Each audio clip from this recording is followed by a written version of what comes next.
Good morning, guys. Welcome back to the Sunday gathering for August 2nd, 2026. It's good to see all you guys this morning. Good morning to all of you. I've seen a few topics and prayer requests mentioned already.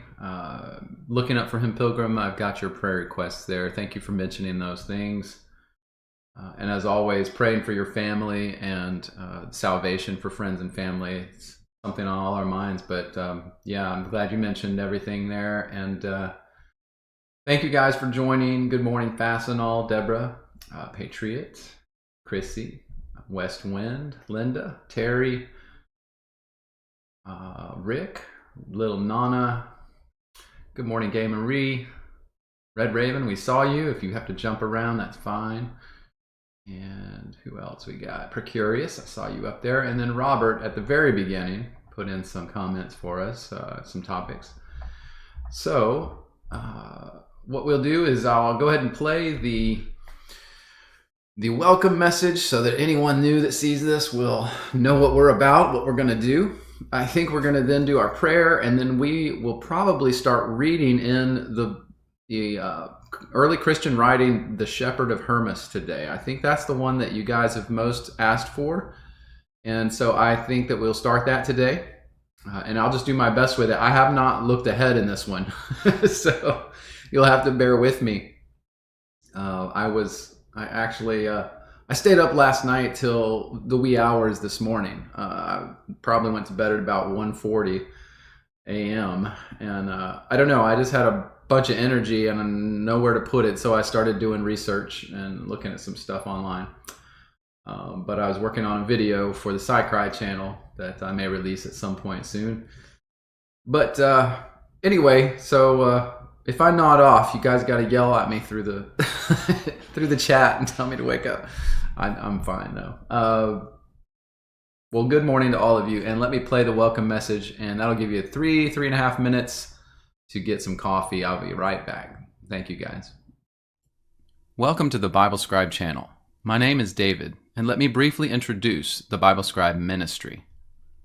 I grew up in the Protestant church, but left it in 2019 mainly because of disagreements with some of their doctrines, particularly the doctrine of tithe. I find incorrect according to scriptures, and frankly disturbing.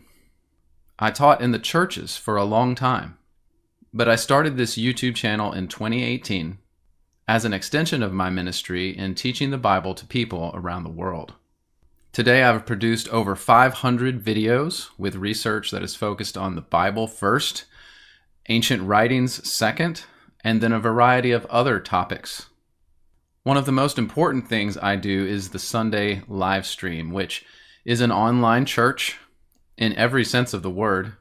It is called the Sunday Gathering. We connect, discuss, and pray for one another on a weekly basis. And we also tackle some of the biggest topics of the day and find out what the scriptures and the other ancient texts say about them. Everyone is invited and welcome to join us on Sunday mornings at 10:30 a.m. Eastern, 9:30 a.m. Central, and 7:30 a.m. Pacific.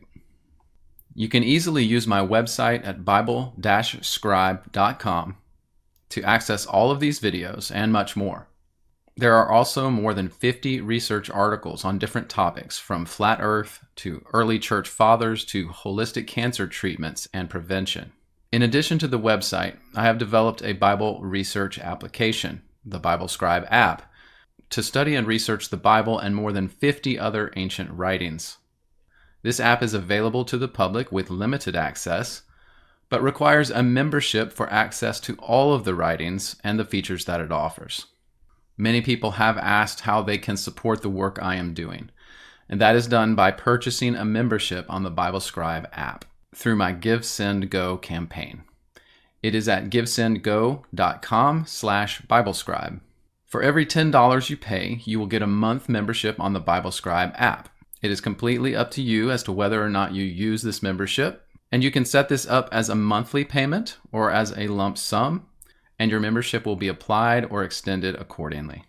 Payments can also be taken on YouTube through supers, gifts, or memberships to the channel. But please know that I offer all the video content, the website, the Sunday church gathering live streams, free and without expectation of any financial support. There is no tithe required by God according to the Bible, nor do I require any form of tithe or financial support for participation in our live streams or access to all of my videos and website online. So thank you for visiting the Bible Scribe channel and ministry, and may God bless you in your research and your journey to grow closer to Him.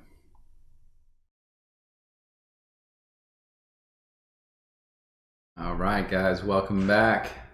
I see a few more of you in the chat. Hey, Flat Bob, it's good to see you, bro. And Fastenal, I think I saw you before. Karen, Judy Berry, it's good to see you. And Allison, I saw you jump in there. It's good to have you guys this morning.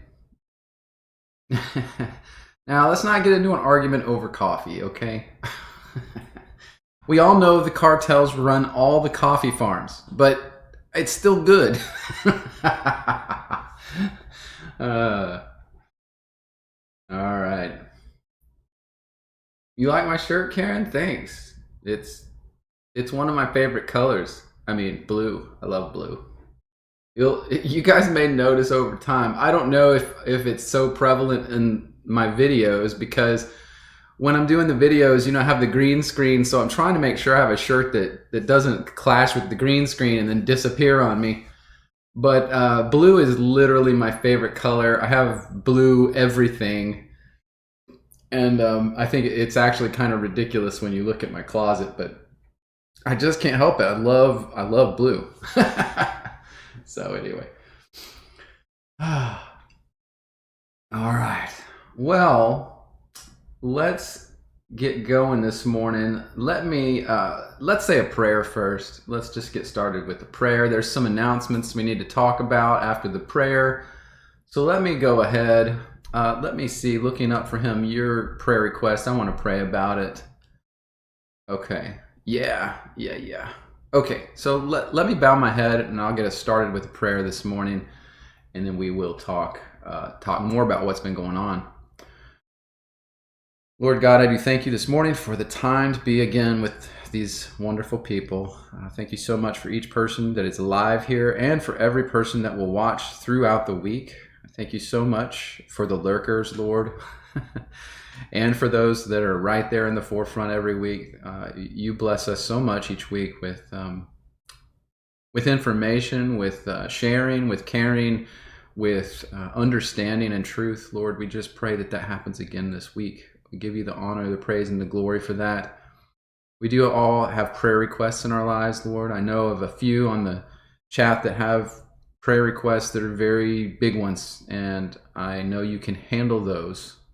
I know some of the ways you handle those are through other people close to them. I pray that you bring people close to those who need help so that these issues can be taken care of, these problems can be solved. We give you the honor and the glory for those things that may happen.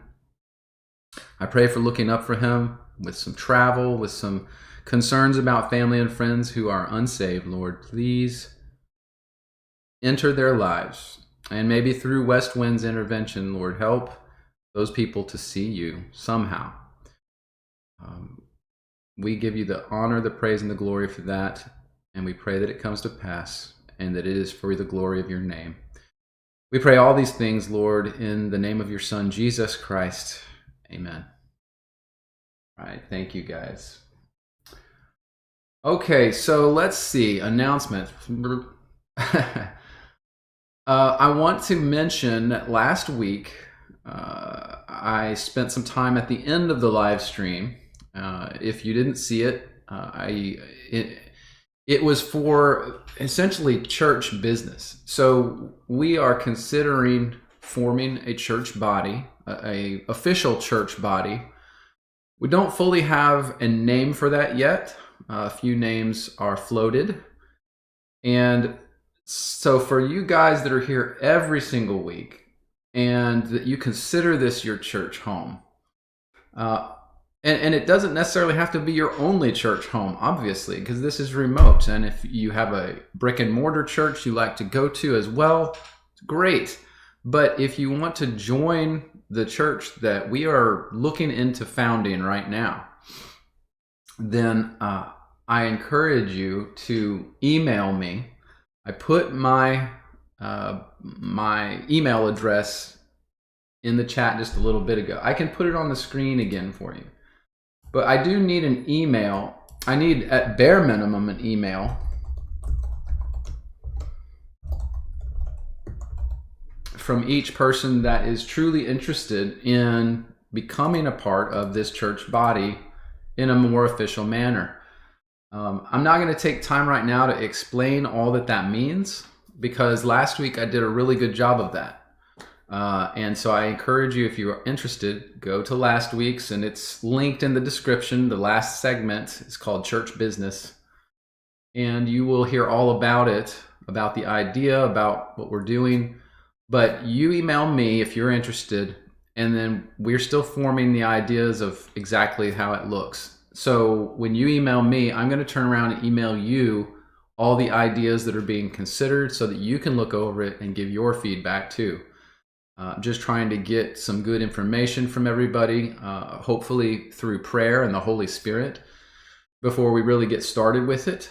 But there's going to be some really great things, I think, that come out of this. I really do. And it just gives us a chance to really connect on a more personal level, and to establish a body of trust between us that is just a little more connected, and we can actually do something a little bigger with it than we could before. So anyway, if you're interested, please email me about that. Say, I'm interested in the church formation, and then I will say, great, and I'll send you an email with some information about that. Also, I just want to mention, if you do email me, please do mention your YouTube handle, because if you don't mention your YouTube handle to me, I might not, just by your name, I might not know exactly who you are. Some of you, yes, but others, maybe not. We'll see. So try to give me a little identification there. That helps me if I know what your YouTube handle is. Good morning, B. Nichols. It's good to see you. Hope you're doing good. All right. Let's see. What else? I wanted to say something, just a little bit ago, Red Raven, you said that you were going to be a lurker today. Well, I wanted to give you guys some interesting information that I found out this week as I was looking at the channel's analytics in Google, in YouTube. It's something I didn't expect, but did you know that the Bible Scribe channel's #1 demographic that we reach, whether you realize it from our chat or not, our #1 demographic is men of the age 35 to 55. That's who mostly watches the Bible Scribe channel. Is that not interesting? Like, I guess I really didn't, because, the participation here, we have I think a different demographic that really wants to participate in comments.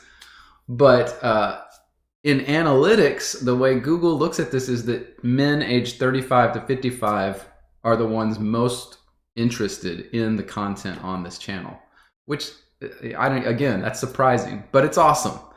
So if you're one of those guys, and I don't ever get to hear from you, I would encourage you to put something in the chat or the comments so that I get more of a sense of, who all is out there.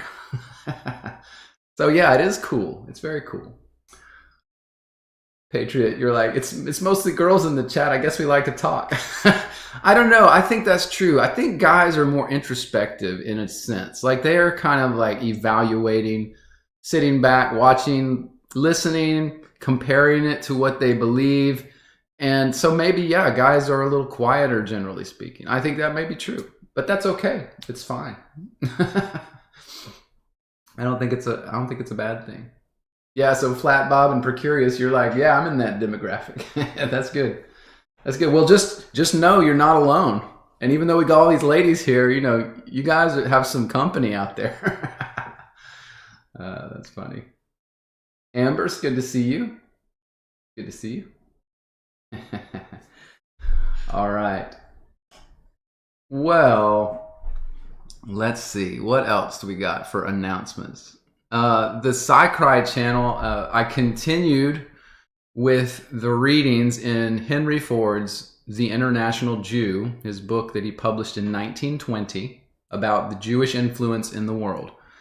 So that the readings have continued, and I'm just doing that whenever I, have a free moment and I'm interested, because I want to read the book as much as, you guys might want to listen to it.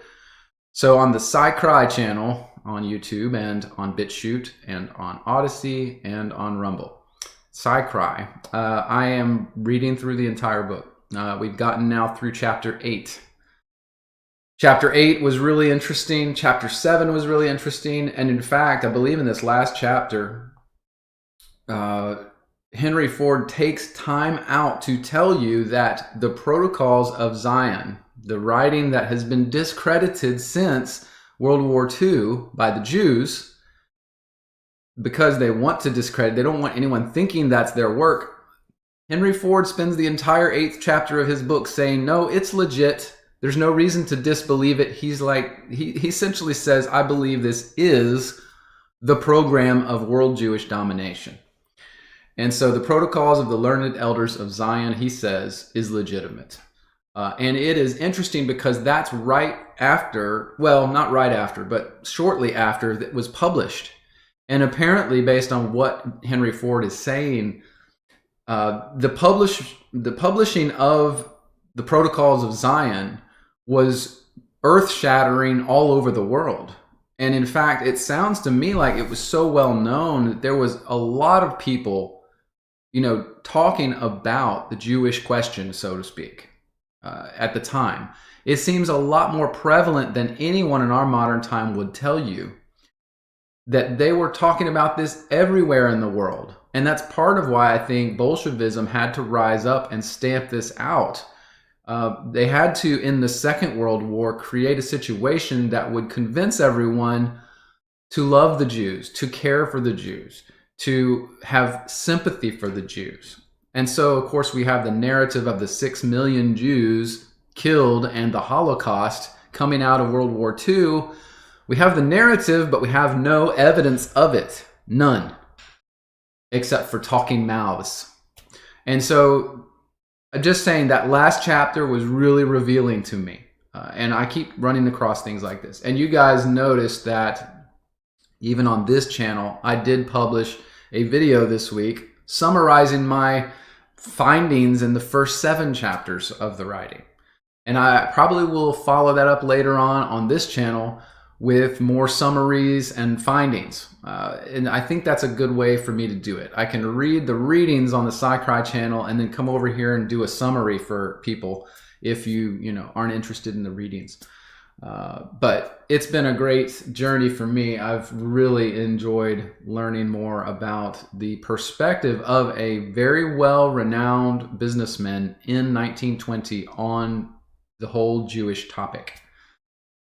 So anyway, if you're interested in that, please either watch the summary video on this channel and or watch the readings on the Cry channel. It's good stuff.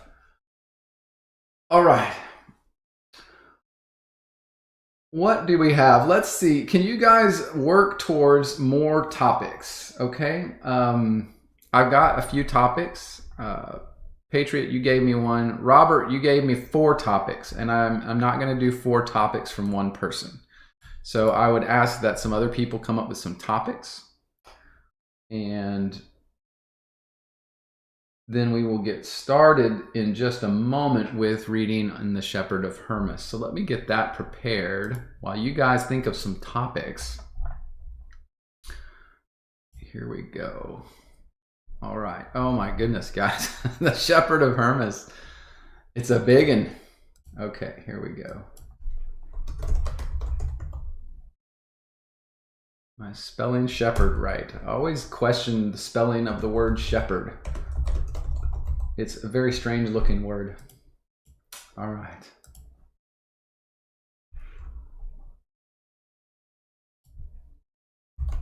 Okay. Well, that's good. Let's start with Shepherd of Hermas. I'll try to pick up any topics you guys put in the chat. Please do, if you have any, put them in the chat. But we will start reading Shepherd of Hermas today. Let me bring it up on the screen. All right, so this is the chapters of the Shepherd of Hermas. It is a lot of information. There are 114, well, no, let's see. Yeah, 114 chapters, so to speak, in the Shepherd of Hermas. Now, they're also divided up into groupings, so to speak, I guess, sections of the writing. So there's the vision 1, vision 2, vision 3, vision 4, and then mandates 1 through 12, and then parables 1 through 10. And that's takes us to the end of everything. So it's interesting. We will start here with we'll just go straight through. We're starting with vision 1. So this will be interesting. I wish I had prepared more for this. But here in vision 1, chapter 1, let me get this a little bigger for you guys. And let's see, let's make it a little even bigger. Okay. Now, I will, again, caveat with that I didn't have time to go through this prior to this reading. So I'm going to do the best I can with it. I know you guys are interested in this, and we will do what we can here. All right, Precurious, I see your topic. I see your topics, so I'll grab those. Okay, we're set. And then West Wind. Got you. Got your topic there. Okay. Starting in verse 1 here, in vision 1, verse 1. Oh, I noticed that my camera is giving me a little fit. Okay. The master who reared me had sold me to one Rhoda in Rome. After many years, I met her again and began to love her as a sister. So this is I guess, we can assume this is Hermas, the Shepherd of Hermas, writing this and speaking about being sold as a slave into Rome, a servant to a Rhoda in Rome. And he says, after many years, I began to actually love her. I cared about her, right? So this is an interesting beginning to the story. Verse 2, after a certain time, I saw her bathing in the river Tiber. And I gave her my hand and led her out of the river. So, seeing her beauty, I reasoned in my heart, saying, happy were I if I had such an one to wife, both in beauty and in character. I merely reflected on this and nothing more. After a certain time, as I was journeying to Cumae and glorifying God's creatures for their greatness, splendor, and power, as I walked, I fell asleep. And a spirit took me and bore me away through a pathless tract through which no man could pass. For the place was precipitous and broken into clefts by reason of the waters. When then I had crossed the river, I came into the level country and knelt down and began to pray to the Lord and to confess my sins. So quickly here we have moved into the vision of the Shepherd of Hermas. He says the spirit took him, bore him away to a place. There's landscape, there's rivers, there's cliffs and clefts, and he says he came to a level country, a valley or a prairie, and he knelt down and began to pray to the Lord and confess his sins in this vision. Now, while I prayed, the heaven was opened, and I see the lady whom I had desired, greeting me from heaven, saying, Good morrow, Hermas. Now, this sounds like it's talking about the lady he just said he met and kind of fell in love with. He really cared about this Rhoda from Rome. But he says he saw the lady whom he desired, and she greeted him, saying, Good morrow, Hermas. Looking at her, I said to her, Lady, what do you do here? Then she answered me, I was taken up that I might convict thee of thy sins before the Lord. I said to her, Dost thou now convict me? Nay, not so, she said, but hear the words that I shall say to thee. God who dwells in the heavens and created out of nothing the things which are, and increased and multiplied them for his holy church's sake, is wroth with thee, for thou didst sin against me. So Rhoda says, You have sinned against me, and that's what I'm here to talk to you about. Verse 7, I answered her and said, Sin against thee, in what way? Did I ever speak an unseemly word to you? Did I not always regard thee as a goddess? Did I not always respect thee as a sister? How could you falsely charge me, lady, with such villainy and uncleanness? Laughing, she said to me, the desire after evil entered into thine heart. Nay, thinkest thou not that it is an evil deed for a righteous man if the evil desire should enter into his heart?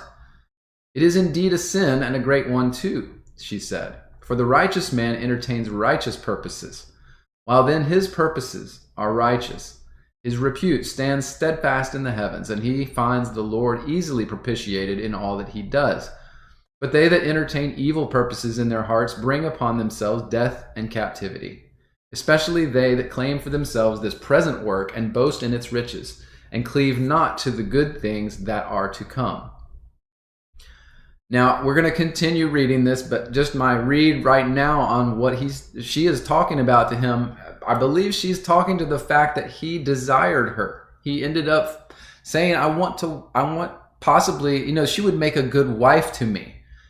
And I think that's the desire, this desire that she's speaking about that entered into his heart, that she's saying, this is an evil deed for a righteous man. Now, this might sound funny to you guys or to us in general from the modern time period, but this gets back to the whole discussion of, love and lust and sexual immorality or morality in the first century, and the whole discussion in even the New Testament about staying as a virgin before God. It was seen as chaste and holy at that time period to stay a virgin, to not marry. And so this is what this sounds like to me. It's talking about this concept that even in the desire of a man to take a wife, there is some level of passionate, I don't know how to say it exactly, but passionate lust. And so that is what is being talked about here. Whereas for the holy apostle in the first century, it was seen as wrong for them to chase after a wife, for them to chase after love, for them to chase after a woman.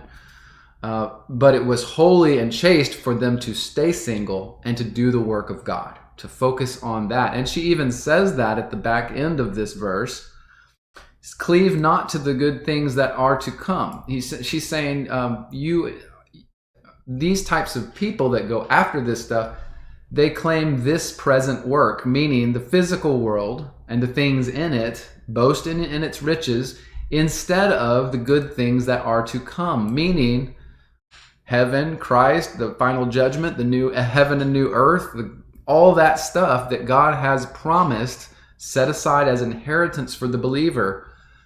So that's what's being talked about here. I just want to give you that context. Whether or not you agree with it, that's another point, right? That you have to wrestle with when you come to these writings in the first century. Verse 9, their souls shall rule it, seeing that they have no hope, but have abandoned themselves in their life. She's talking about someone who would go after physical pleasures. But do thou pray unto God, and he shall heal thy own sins, those of thy whole house, and of all the saints. Chapter 2 of Vision 1.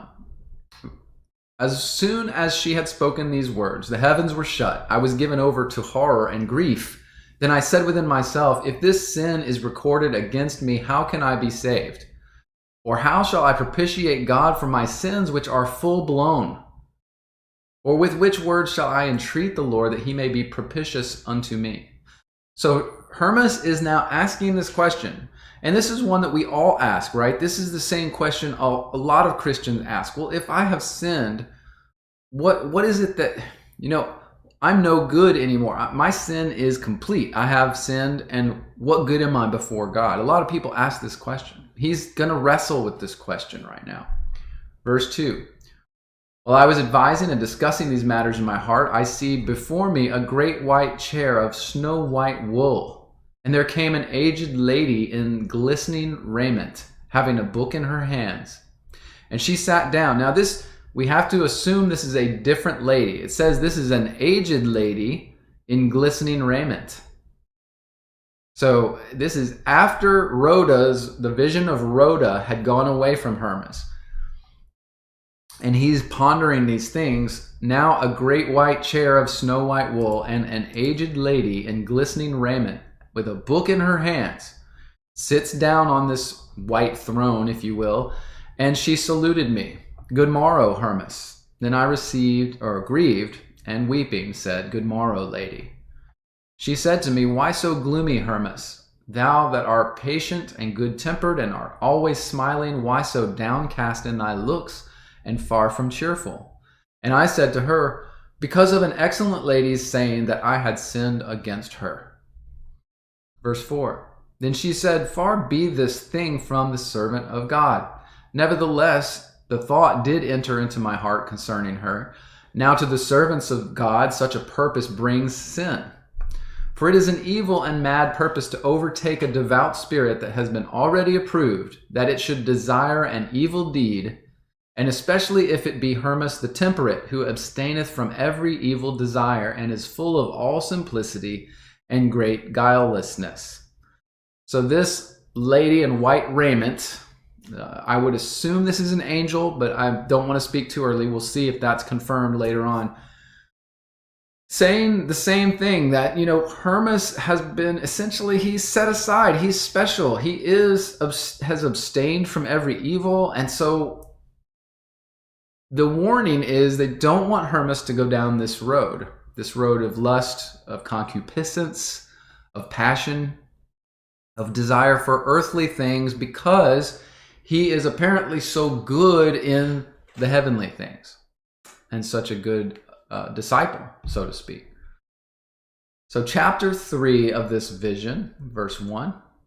Yet it is not for this, the angel says, that God is wroth with thee, but that thou mayest convert thy family, that hath done wrong against the Lord and against you, their parents. But out of fondness for thy children thou didst not admonish thy family, but didst suffer it to become fearfully corrupt. Therefore the Lord is wroth with thee. But he will heal all thy past sins, which have been committed in thy family, for by reason of their sins and iniquities thou hast been corrupted by the affairs of this world.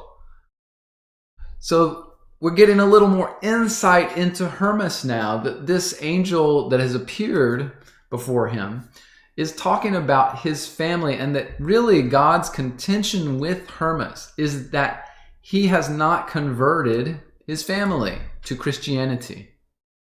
I would assume that's the intimation here, that he has a family that is not come to God yet, not understood Christ. And he's saying, I want, essentially, through this angel, God wants him to reach out to his family. And he says that even the acts and the behaviors of his family have affected his morality, his righteousness. And that's the problem here. He's saying, why haven't you reached out really to your family? But the angel says, God's going to heal all your past sins which have been committed in your family, for by reasons of their sins you have been corrupted by the affairs of this world. See, he's saying because of the family and your background, you have been slightly corrupted by that. Now, I mean, this to me, I think of modern times, and we all have things in our family past that have colored the way we see things, the way we act, the way we do things. Especially in terms of marriage, right? If we've had a history of broken marriages in our family, then it's not uncommon, of course, for that thinking to creep into us, to be have the idea that marriages are a little more disposable than they should be, right? So that's kind of what he's talking about here. Verse 2. But the great mercy of the Lord had pity on thee and thy family, and will strengthen thee and establish thee in his glory. Only be not thou careless, but take courage, strengthen thy family. For as the smith hammering his work conquers the task which he wills, so also does righteous discourse repeated daily conquer all evil. It's an interesting statement. Righteous discourse repeated daily conquers evil. That's actually a pretty good principle to think about. If you have righteous discourse throughout your day, it conquers evil. You will not be tempted if you're quoting scriptures throughout your day. It's a really good concept. And I mean, that just makes me think of this writing in general was said by the early Christian writers to be one that the church is used for instruction within the church body, so that they knew the disciplines of Christianity and how to act. Cease not, therefore, to reprove thy children. So she's calling on Hermas to reach out to his children specifically, his family. For I know that if they shall repent with all their heart, they shall be written in the books of life with the saints. So all it takes to fix a family is repentance, turning from sin, turning to God and Christ. And then your name is written in the book of life with the saints. And it'll clear all that family history in the blink of an eye. Verse 3. After these words of hers had ceased, she said unto me, Wilt thou listen to me as I read? Then say I, Yes, lady. She said to me, Be attentive and hear the glories of God. I listened with attention and wonder to that which I had no power to remember, for all the words were terrible, such as man cannot bear. The last words, however, I remembered, for they were suitable for us and gentle. So it's very interesting. He says most of the things she said are so horrifying and maybe spiritual that he couldn't repeat them. But then he's saying the last little bit of what she gave me, I can now tell you. He says, Behold, the God of hosts, who by his invisible and mighty power, his great wisdom, created the world, and by his glorious purpose clothed his creation with comeliness, and by his strong word fixed the heaven, and founded the earth upon the waters, and by his own wisdom and providence formed his holy church, which also he blessed. Behold, he removes the heavens and the mountains and hills and seas, and all things are made level for his elect, that he may fulfill to them the promise which he promised with great glory and rejoicing, if so be that they shall keep the ordinances of God, which they received with great faith. Now, this to me, the making of the hills and seas, making them flat or level for the elect, is what is talked about in the other Christian writings about what will happen at the time right before the great white throne judgment. That the earth is remade. It is made new. It is flattened. It is made level. And that's exactly the wording that's used in the other writings. And this is the inheritance of the elect, is the perfect new earth. After the great white throne, after the new heavens and new earth are prepared, Christ and God come down out of heaven and live with the elect, as Revelation 21 says, 21 and 22, with all the Christians on the new earth. So this flat level, no mountains, no hills, that is the new earth. And he will fulfill the promises to them, which he promised, with glory and rejoicing, obviously. If so be, now this is the catch, if it be that they keep the ordinances of God, which they received from Christ with great faith. So, this writing, I'm just going to warn you up front, is going to sound a lot like you have a lot of responsibilities as a Christian. You can't just float along and say, well, I was baptized as a baby or as a little child, and I'm good, I'm sealed, right? This writing, I'm going to say it right here and throughout, is going to make it sound like you need to keep the faith. You need to work hard at it. You need to not stray from the path. It's important and it means something in the end. So I just want to warn you, this will fly in the face of a lot of eternal security doctrines in the way that this writing talks about being a faithful Christian. All right. Chapter 4, Vision 1. Maybe we can get through Vision 1 today. Let me see how many chapters that is.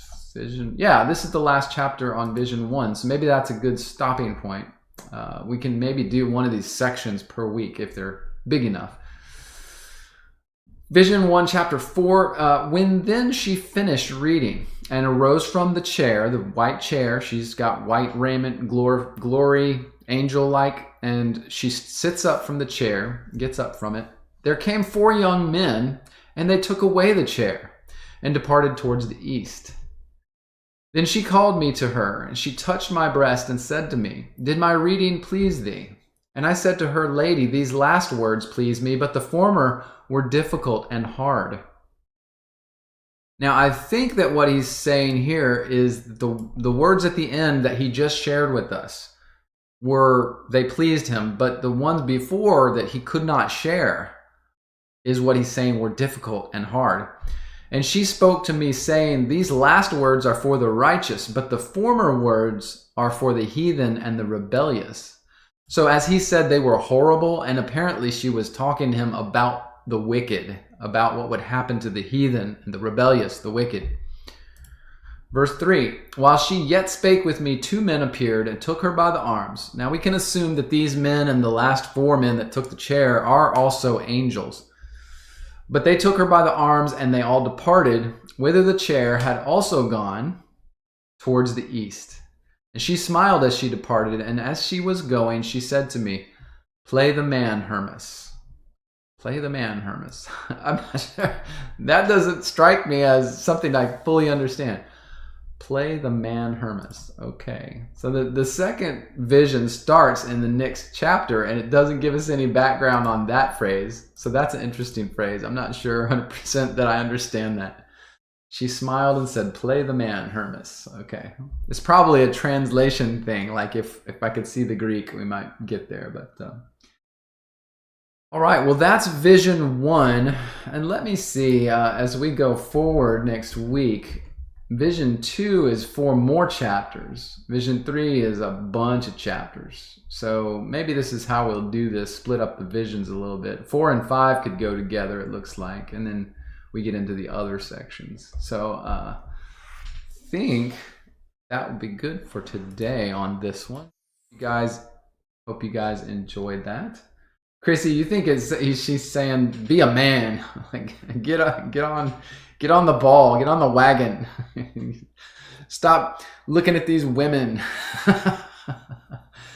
Oh, goodness. Maybe that's it. All right. What else have you guys said here? See if there's anything I've missed. You guys were talking about some interesting things, some Nephilims and things, I think. Flat Bob, I think you're right. I think this is well known that in this writing, this is an angel, but as you're saying, it appears as a woman. Now, maybe that's important for Hermas because the sin they're talking about was him kind of somewhat lusting after this lady Rhoda. And so maybe the fact that it's a woman telling him, look, this was wrong, maybe that's helpful for him in a spiritual sense. I don't know, but that's an interesting point you make there. Very good. All right. Okay. Well, let's move on then to some of our topics. And what have we got for topics this week? I have West Wind, you asked about government overreach and surveillance. Red Raven, you asked about the Didache. Precurious, you asked about Abel's sacrifice and Cain and Abel, and about their getting sacrificial instruction from God. Patriot, your topic was about if there's a correlation between Little Season, Mormons, and Amish. Specifically, the book He Walked the Americas. Interesting. We can check into that, perhaps. And then you also had another topic, Patriot. You had Jeremiah 1:5, so I'll choose one of those. And then Robert had 4 topics. And his 4 topics were Leviathan. Was Leviathan real and still alive? Then the book of Enoch mentioning trees being cut down or something. And then another one on dinosaurs being false or fake. And then NASA being evil, but I think that might not be a topic. So anyway, that's the things that were mentioned as topics. Red Raven, Oh, yeah, the Didache in the email. That's right, Red Raven. Well, Red Raven, why don't I do that one since you're on? You said you were going to be in and out. So let me do that one real quick. Let me do that. That's a good question to start with. So, what is the Didache? The Didache, let me pull it up.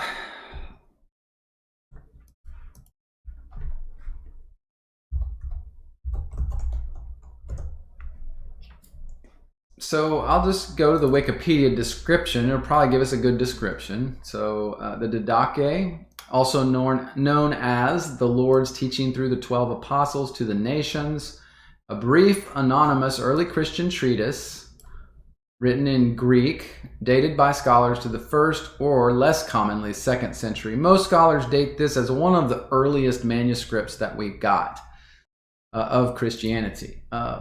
So some put it at like 50 AD. But this is a picture of one of the manuscripts of it. Let's see if there's more explanation of the dating. I like to read more about that. Many English and American scholars once dated the text to the early 2nd century, a view still held by some today. But most scholars now assign it to the 1st century.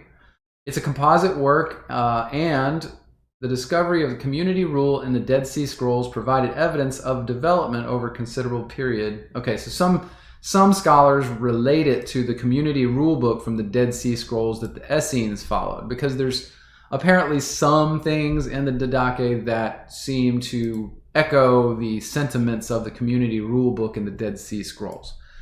Now that to me is, I don't think, as significant as those scholars try to make it. They want you to, of course, think that, scholars make a lot of money, by the way, in discrediting works. So even works that are traditionally well known, they'll try to go in and come up with a new idea that casts doubt because it's interesting to read in their white papers and their scientific journals. And so they will put out things like that from time to time. But this writing is known to have been used by the Christians for centuries and centuries. So to me, this is a very good example of Christian teaching in the 1st and 2nd century. That's what it is. So I hope that makes sense to you. But yeah, the reason I mentioned it in that email, was because it had such a good statement about the final judgment, the time of the final judgment, when it says that the church would be gathered from the 4 winds to essentially stand before Christ, or stand with Christ at the final judgment. That's actually echoed in a number of writings, but when I looked, that the Didache was the first one that had it that clearly. So that's why I mentioned it in that email. But that's what the Didache is. It's a very well-known writing. I hope that if you haven't read it, I recommend reading it. It's very short. It's not long. It's kind of like a little guidebook for Christians. Rick Bowser, you got a topic, so let me pull that. Maybe we can do that too. Because Rick, you don't often give me topics. So I like branching out. I like branching out. You asked here, you said, let's compare today's reading that we just did in Shepherd of Hermas to Paul in Romans. Well, let's see. I'm trying to do multiple things at once. Trey, it's good to see you this morning. So, Rick, in what sense are you talking about? In kind of the sense of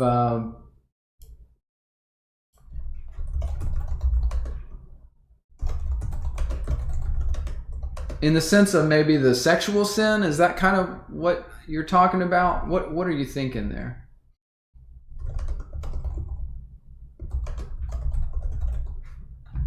Does that kind of capture it, comparing Hermas Vision 1 to Paul's writings, if we could? I mean, I think that would be a worthwhile venture. So let's see here. me see if I can get some help in Ask the Void.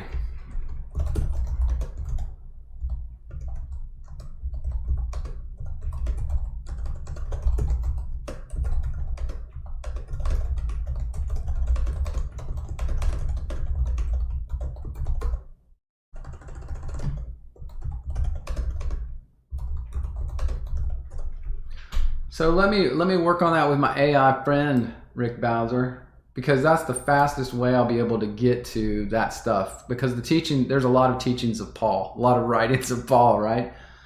So this might get me a quick answer that we can then expound on. So I'm working on it real quick here. But I think it's a really good question. Rick, you mentioned covertness and lust. Yeah. So let's see, we got, man, it's still thinking 31 seconds later.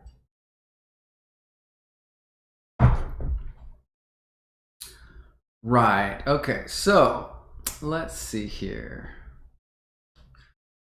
What it says about Hermas is, as we read, Hermas sees his former owners, Rhoda, bathing in the Tiber River, and he thinks in his heart, wow, I would be happy if I had a wife that was that beautiful. And then she later appears and accuses him. He does have this sin of kind of an evil thought that gets in the way of his righteousness. So then when we get to Paul, let's see. We get 1 Corinthians chapter 6. Let me pull that up. 1 Corinthians 6. I think this is a really good topic. So thank you for mentioning this, Rick. Let's go to 1 Corinthians chapter 6. 1 Corinthians 6. All right. I think it starts in 9. He's talking about different things, different faults, that you could have. He says, "Know ye not that the righteous or unrighteous shall not inherit the kingdom of God? Be not deceived, not fornicators, idolaters, adulterers, nor effeminate, or abusers of themselves with mankind." Now, just so you are fully aware, fornicators are pornographers in the Greek. This is not looking at pornography. It is adultery, committing adultery, porneia. So neither adulterers really. Well, adulterers is also mentioned here. But the way I understand fornication, it is going after strange flesh, meaning someone that's not your spouse. Okay, so that's why I say adultery. But I think adultery is a very more specifically defined term, but they're both very similar in our minds in the modern sense. Idolaters, obviously, effeminate. Now, this is talking about homosexuality, or the word here is, what is that word? I can't remember the word. The effeminate, the malaga, I believe. Yeah, malakoi. So in Greek, even in the modern day, and I did a video 2-3 years ago called "The Effeminate Man, the Malaga." And it's because this Greek word, malakoi, is used even in present day Greece, and they say Malaga, and they call guys like fags by saying that. That's the word they use, but that's what it means. It's an effeminate person, an effeminate guy. And then it says abusers of themselves with mankind. Now, this is specifically, again, talking about men who sexually go after other men. Okay, so this is what's being talked about. People that don't keep their sexuality within marriage, idolatry, and or effeminate or homosexual men. Then he says, nor thieves or covetousness, drunkards, revilers, extortioners. This is in a list that says those people will not inherit the kingdom of God. And such as were some of you. Now, he's talking to the Corinthians. He's saying, look, you guys were these things, right? But you are washed. You are sanctified. You're justified in the name of the Lord Jesus and by the Spirit of our God. All things are lawful to me, but not expedient. All things lawful for me, but I will not be brought under the power of any. And now he's talking about meats in verse 13. Let me see what else in the, I think there's another spot in this chapter that continues. Okay, I think that's actually, that's the thing in 1 Corinthians 6. So that's one mention. Let's go then to 1 Thessalonians 4. 1 Thessalonians 4.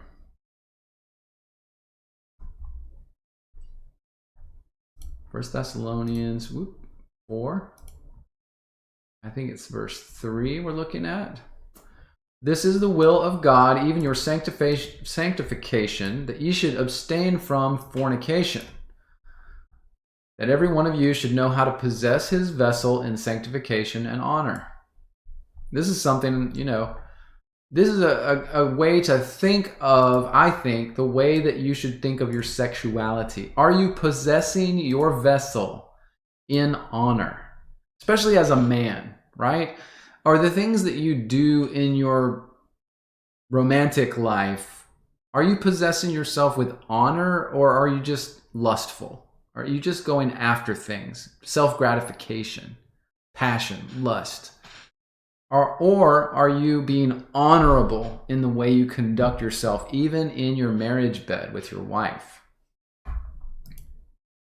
Not in the lust of concupiscence, even as the Gentiles which know not God. Concupiscence is that idea of passionate desire. Okay, the early church father in the 4th century, Augustine, the late 4th century. I don't like a lot of his writing, but he talks at length about concupiscence because he actually had some problems with that early in his life, lusting after women. He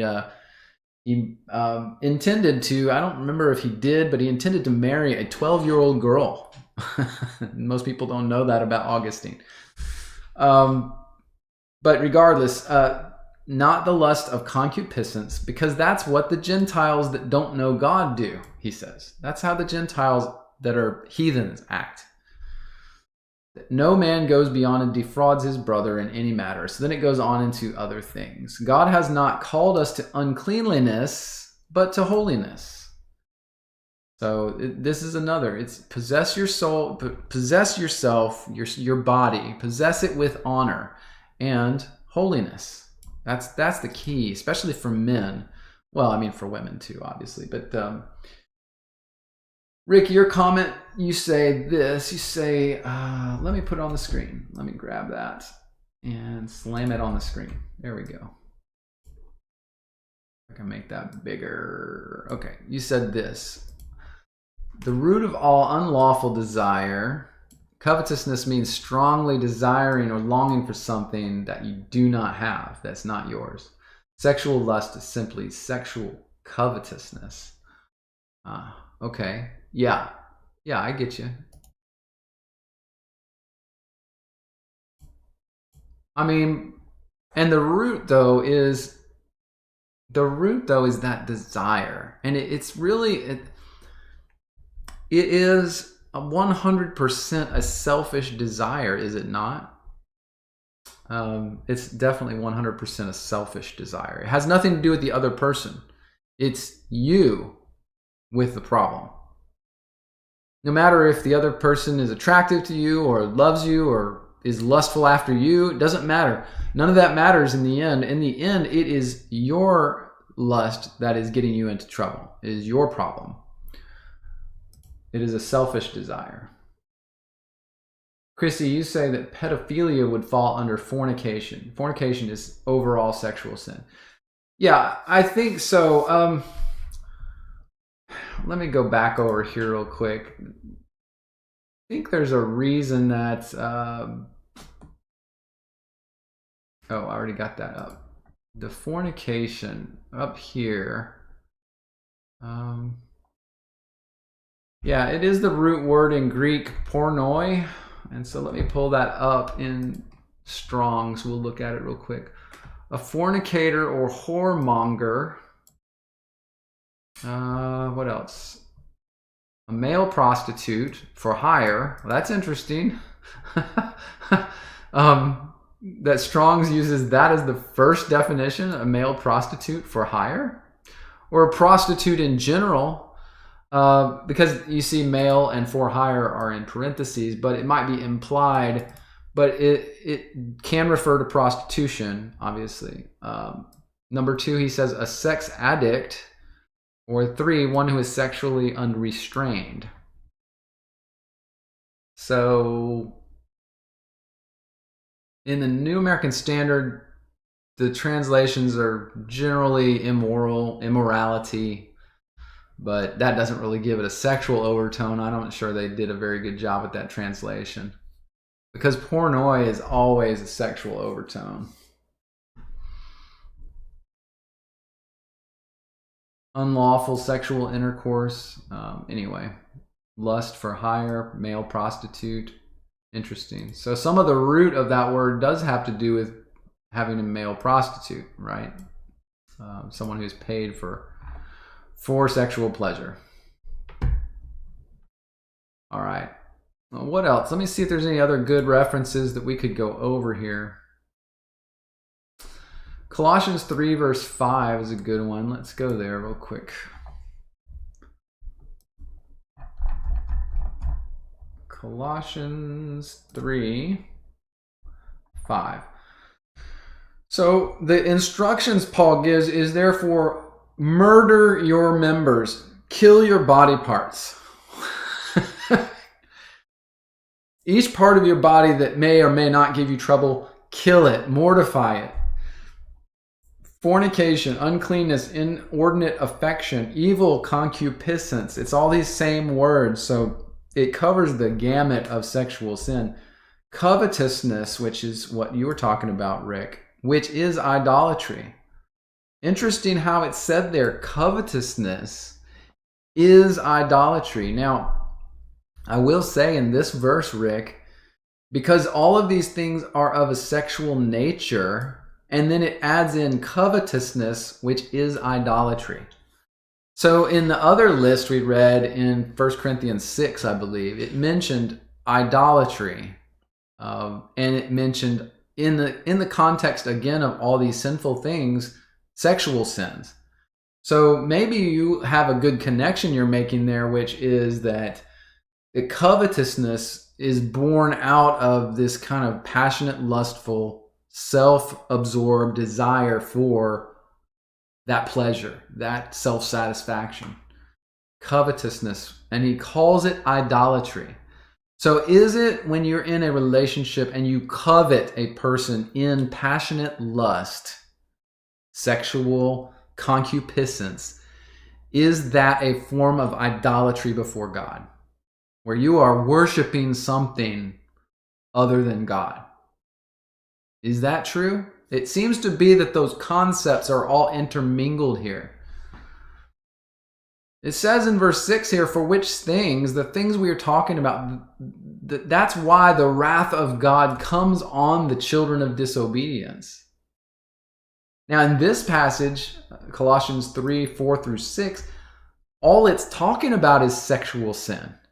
And he says this is the reason the wrath of God comes on the children of disobedience. That's a pretty hardcore, profound thing that we should consider, shouldn't we? It really is.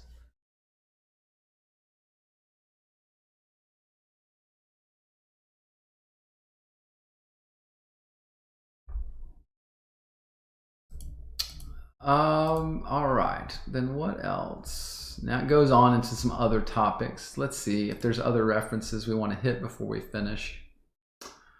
Galatians 5:19. Let me hit that one real quick. Galatians 5:19. Now the works of the flesh are manifest. So these are works of the flesh: adultery, fornication, uncleanness, lasciviousness. And then idolatry, again, mentioned right along with fornication and everything else. But then witchcraft, hatred, variance, emulations. Interesting that witchcraft and Satanism all fold into sexual immorality as well. Some other interesting connections there. But all of these things seem to, they all circle around the drain of Satan, don't they? All of these types of things, it all is the same type of things. And they all take you to the same place. All right. I think there's one more. Let's see if this is a good one. Romans. Now this says covetousness. Romans 7, 7, and 8. Let's look at that real quick. Romans 7, verse 7. What shall we say then? Is the law sin? God forbid. Nay, I had not known sin but by the law. And he's talking about the Mosaic law. For I had not known lust, except the law had said, you shall not covet. So in this writing, now maybe Rick, this is what you were actually talking about. Is this true? Is this what you thought of when you asked this? Because it seems to address it specifically like you said it. He said, I didn't know lust, except that the law said you shall not covet. And we could add to that in the 10 Commandments, you shall not covet your neighbor's wife. So he's saying that's how the law, the Mosaic law, taught Israel about lust. The commandment, don't covet your neighbor's wife. Don't covet. So that seems to be the thing right there, Rick. Yeah, you confirm. That's what you were kind of thinking about. And you say this too, Rick. You say it's a slippery slope. You can't let lust in at all, and it's very difficult to have sex without lust if you've grown up in the 60s. Man, the 60s were something else, weren't they? It's before my time, but I know enough. I know enough about it. Yeah, I mean, for some reason it's popping into my head, but part of the protocols of the learned elders of Zion, and I'm not mentioning this to necessarily mention the Jews because that's irrelevant, but those protocols say that sexual sin can be and will be, according to whoever wrote them, used against people to make them ineffective in life, to tear apart their societies.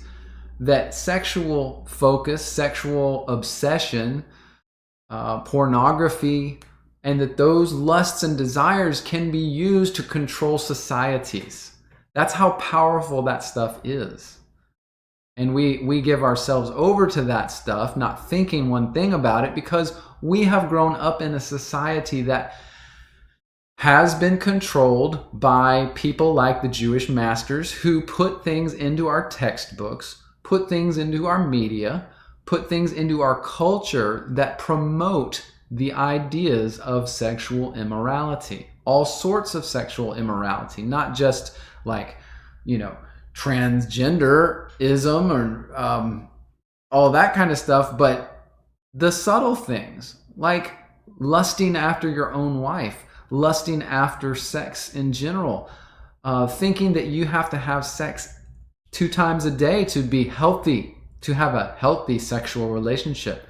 When it's been proven for men that it's healthier to abstain from sex because the life that's within you and within the fluids and the things that come out during sex, that is a powerful thing that keeps men virile. And when you discharge that all the time, you weaken yourself, period. It's a scientific fact that they will not teach you anywhere. And just so, if you're in the sound of my voice here, guys, abstinence is a power move. It is next level for you. Abstinence will make you stronger. Abstinence will give you strength beyond your years. Just letting you know, in case you didn't already. It is a power move. Sorry, ladies. Didn't mean to get too specific here, but, yeah, Terry. Drained life force. Exactly. Why do you think that I've heard the phrase before by sports coaches that they'll say to their all-male football or basketball team, they'll say, no women. Women weaken the legs, right? Have you ever heard that? Well, that's what it means. That's what it means. So anyway, Chrissy, you say it doesn't help men keep their minds pure when women dress sexually overtly with tight clothes and low cleavage. Women should dress modestly so as to help the brethren avoid sinful thoughts. Right, right. I mean, that's the whole thing. Like for you ladies, like, I mean, I can't add to what Chrissy said, but I can just confirm. You know, you've got to understand that for men, I think just the nature of how we're built, like it's such a forward thing, and if we see that stuff, it's so hard to ignore it, to just pass it by. But of course, we are to exercise honor and restraint in our lives too. So it's not it's both ways. It's not on one side of the coin or the other. But yeah, I think ladies should understand that that it's an issue. I guess that's all I'll say.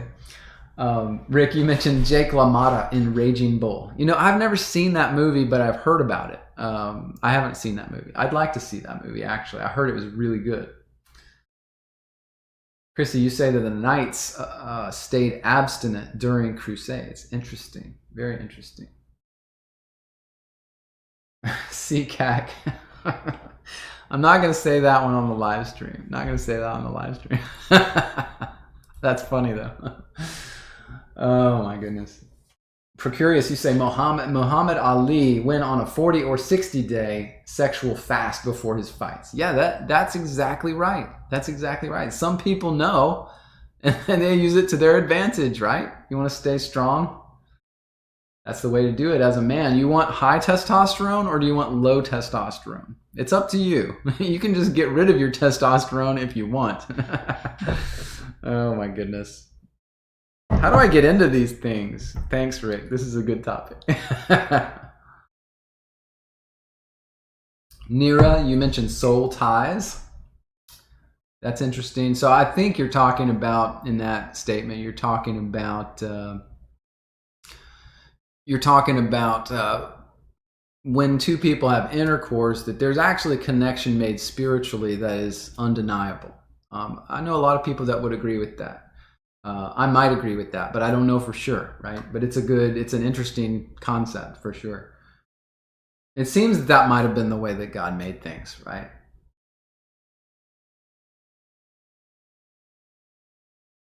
Chrissy, you say frustration built up. Yeah, well, it can be seen that way, or you can see it as energy, as power, as strength and life. And I know that it's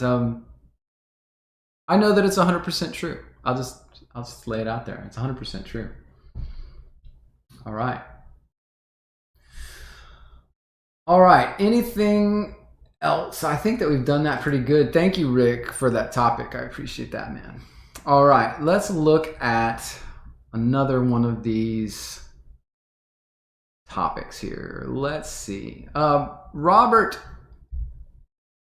early on mentioned this. Let's go to this topic. Enoch mentioned about trees that angels were cutting. So let's do this as a topic. And it's too big. Hang on a second.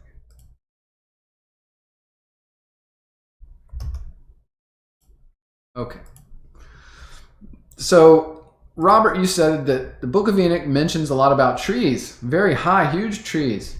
They claim that Devil's Tower is a gigantic tree that was cut down and petrified over the years.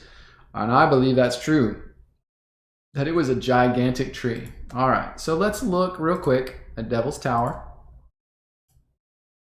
Devil's Tower, for those who have not seen it.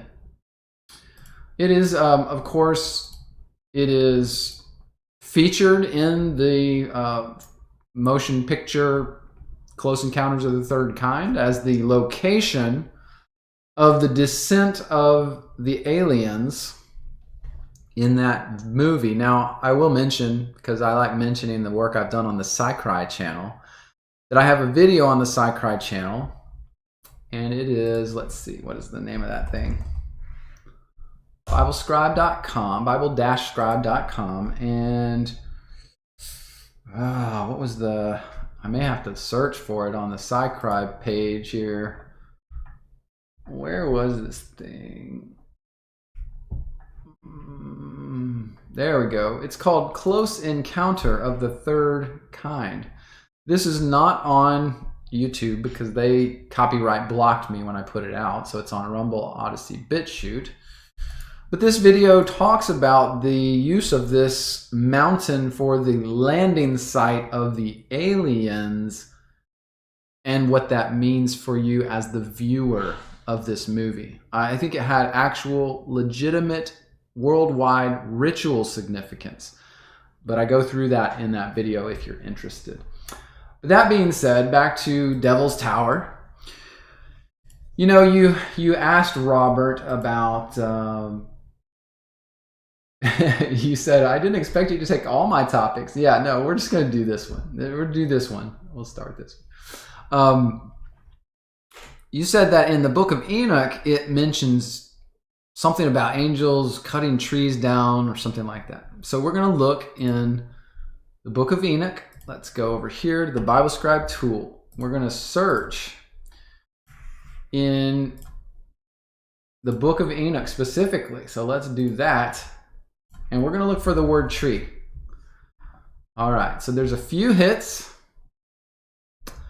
Now, chapter 3 mentions the trees. They withered and shed their leaves, except 14 trees didn't lose their foliage, blah, blah, blah, blah. That doesn't seem to mean anything in terms of giant trees or trees being cut down.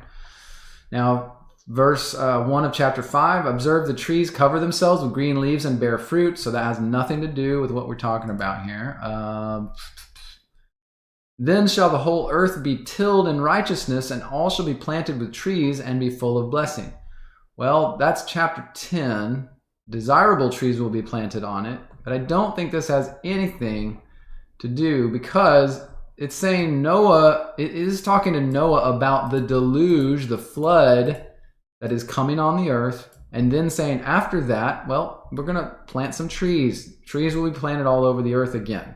Like it's going to come back, essentially. So that's what's being talked about. That really doesn't have anything to do with giant trees, especially giant trees before the flood, which is what most people are talking about when they talk about the giant trees. Chapter 24, book of Enoch, fragrant trees encircled the throne of God in heaven. That's obviously not the trees we're talking about. Verse 4 of chapter 24, this is in heaven, and he sees a tree such as I'd never smelled, and it had a fragrance beyond all fragrances. Its fruit resembled the dates of a palm. This apparently, we have no indication this is a giant tree, but this is in heaven, so it doesn't matter anyway. Chapter 24, verse 5, he mentions that tree again. So there's a bunch of mentions here about fragrant trees in heaven. So I'm trying to get to the one mention that people usually talk about in regards to. There's a lot of trees mentioned up here in verse 3 of chapter 32. I came to the Garden of Eden, the Garden of Righteousness, and saw beyond those trees many large trees growing there of goodly fragrance. Are these giant trees? I don't know, but there's no indication they're any different than any other large trees. So we don't have anything here to lean on. Now it really comes to, and I'll spoil it by going down here, chapter, well, that's not showing me what I wanted to see. I think it's chapter 66 is where I saw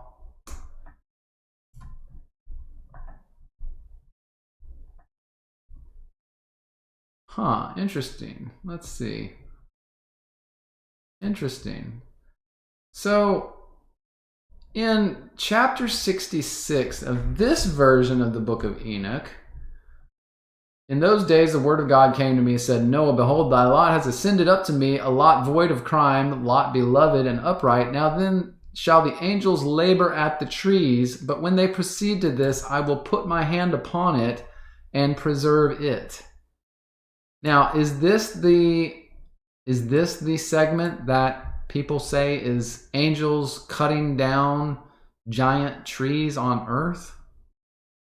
It doesn't say they're necessarily cutting them down. It says they labor at them. And I am curious as to why in my chapter 66, it has nothing to do with giant trees, and in this version of chapter 66, it does. So what is happening here? Am I in? Oh, here it is. Okay, so here it is in a different translation. It's actually numbered differently. So in my version, chapter 67, now the angels are making a wooden building, and when they complete that task, I will place my hand upon it and preserve it. And there shall come forth from it the seed of life. A change shall set in it, so that the earth will not remain without inhabitant. Well, what is this, guys? This is God telling Noah, or he's telling Enoch, that Noah is going to come, and then I am going to have the angels help him make a wooden building, an ark. And it's going to help preserve humanity through Noah.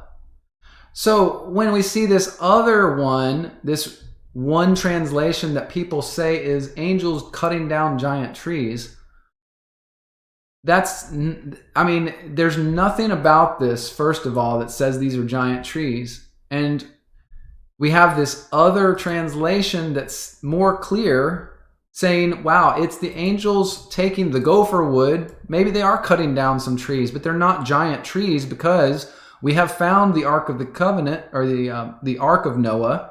We found the remains of it already over in, I can't remember, Arabia or whatever, Mount Ararat. And they are not giant. It's not giant. So there's nothing about these passages, if you actually research them, that say anything about giant trees. Especially giant trees that people are saying that this is. My question on this would be, if this was a giant tree, where are the roots? Why does it have this funky, weird stuff at the bottom?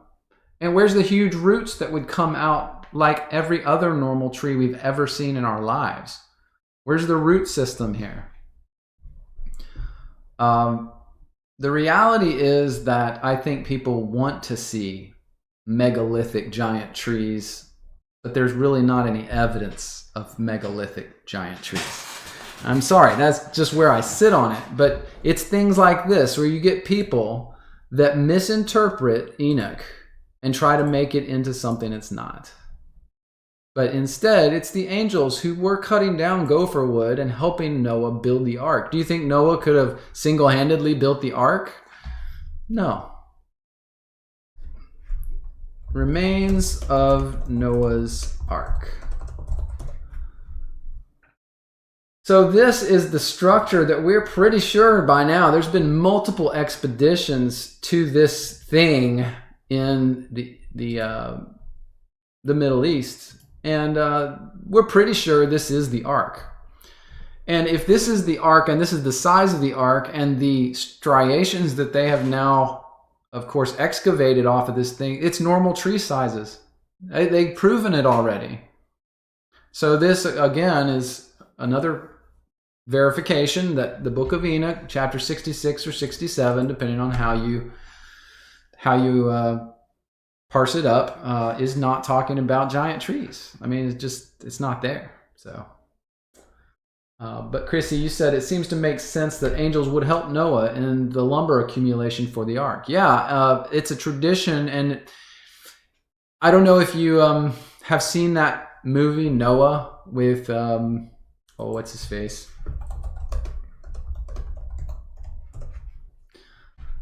Yeah, this movie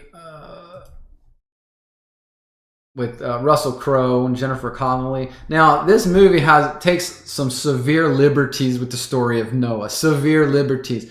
But one interesting thing it does have in it is this idea of supernatural beings helping Noah build the ark. Now, I think in this movie, the supernatural beings are Nephilim, if I'm not mistaken, and they're represented as giant rock monsters. It's a very odd It's a very odd interpretation. I mean, I know it was some liberal person that did this movie. So anyway, I found the movie entertaining, but I didn't take it as legitimate in the sense of it's representing reality. But it was entertaining. So anyway, I think that feels right to me. Is there anything else, Robert, on that?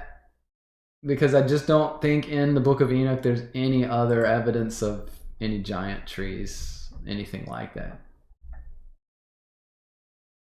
Trey, you say that they claim the ark is in Turkey, though I doubt it was there. No covenant made to protect the ark. Noah was now a homesteader. He would use that boatload of treated wood to build new housing, in my opinion.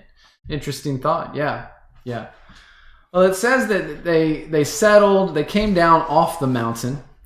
I don't know for sure, but the information we have from the writings is they came down off the mountain, and then perhaps at the base of the mountain in the valley, they started building their homesteads or whatever you want to call it.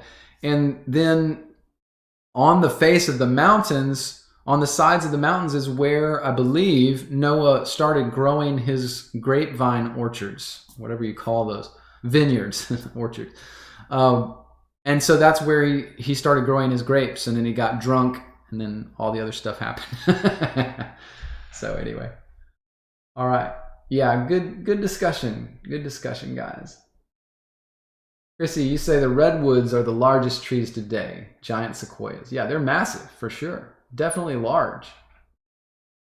But to me, that's a large tree. But when people, let me see if I can find an image that helps with this. Let me see here. I want to show one more image, and I know this will get in some people's crawl and they won't like it. But we'll look at this image. We'll look at this image real quick. Now, this is the Grand Canyon, and I hope it's super obvious from this picture that you have various levels of sediment here.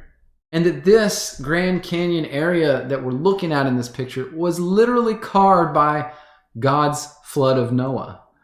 And that's why you have different levels, and they are level across the chasm of the valley.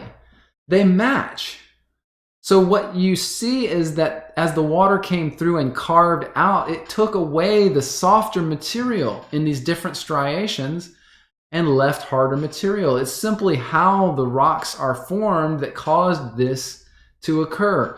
That's why when you go to other, you'll go to, what is it, Sedona Desert or something like that. Desert.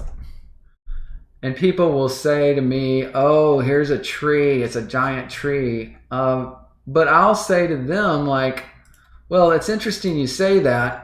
And this picture's slightly photoshopped, but I think it was made from a real shot.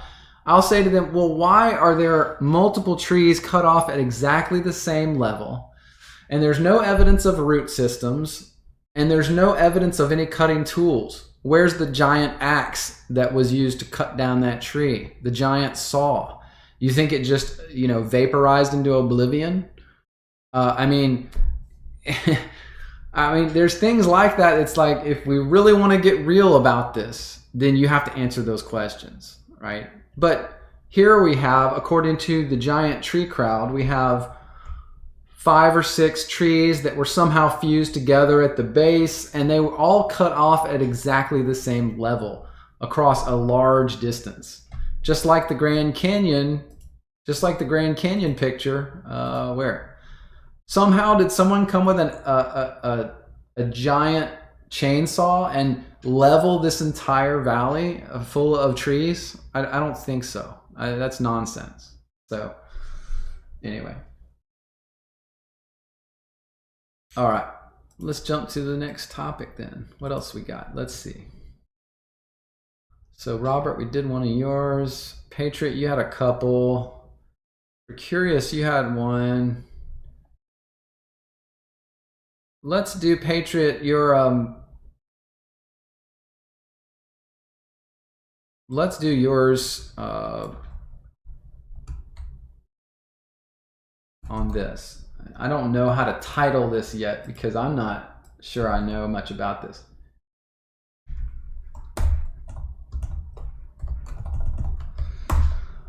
Let's start here with your topic. And let me do a little quick research, see if I can find this book.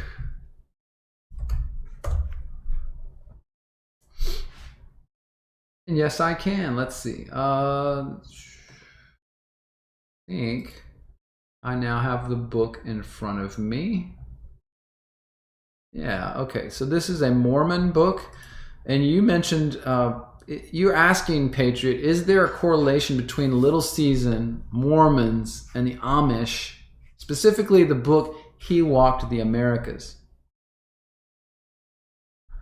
Let me do this. While we're talking, I'm gonna throw this into AI just for the sake of it and see what it comes back with. 'Cause sometimes that's interesting too. It helps us move forward on these topics really fast.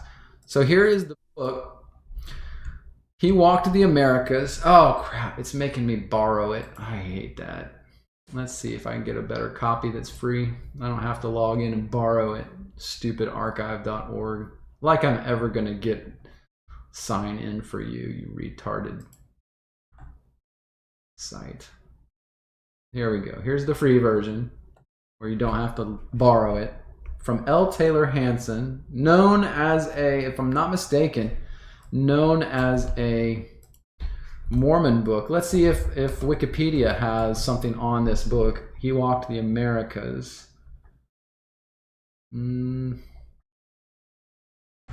Wikipedia on L. Taylor Hanson. American writer, science fiction, popular science. Used a male writing persona, etc. This is one of his magazines, sci-fi magazines, amazing stories. This is very interesting. So he is a sci-fi writer. Do you know who else was sci-fi writers? Let me see if this has some connection to what I think it might have connection to.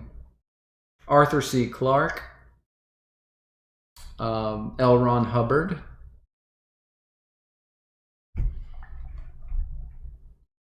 Let me ask another question. Is L. Taylor Hanson connected to Arthur C. Clarke? Because he's writing at exactly the time when L. Ron Hubbard, Jack Parsons, they got together, they established a guild in Los Angeles area of science fiction writers. Crowley was involved in this.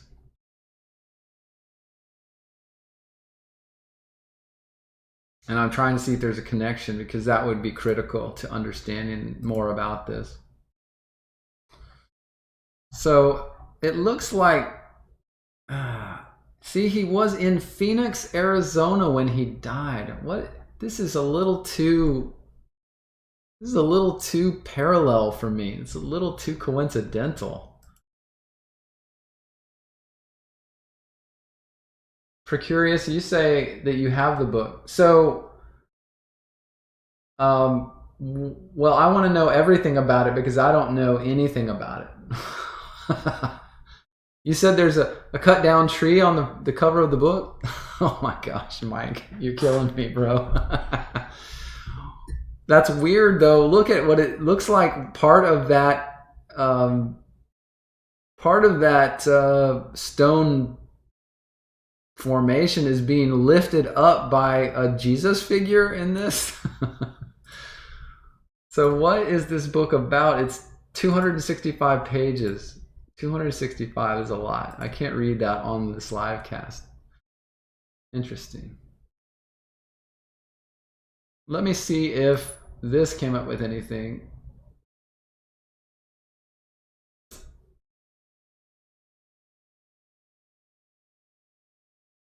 Interesting. Interesting, guys.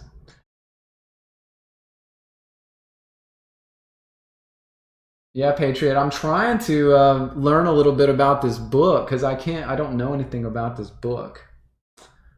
You say you wonder if they're going to start the Mandela affecting measurements of Noah's Ark, and then the Ark in Kentucky is going to be off. I don't know what that means. You know it is put out by a Mormon publishing house, and you think they might be little seasoned people and not know it. I don't know. It's interesting. It looks to me by the cover like it might be integrating Native American kinds of religious belief systems with Christian belief systems or biblical belief systems. Is that possible? Let's see. The AI says that it compiles 100 plus Native American legends of a bearded, pale, robed healer or prophet that traveled tribe to tribe teaching peace, healing, and doing miracles. Names cited for this figure were Quetzalcoatl, Kulkulkan, Chizus, Waikoma, the Pale One, and the Dawn God. Reprinted and marketed today explicitly as Jesus Christ in America by the LDS booksellers. Book of Mormon 3 Nephi 11 says resurrected Jesus appears to peoples in the Americas after the crucifixion. Hanson's white prophet legends are used in LDS apologetics as folk evidence for that visitation. And this is the real correlation. And it is a staple in LDS literature. So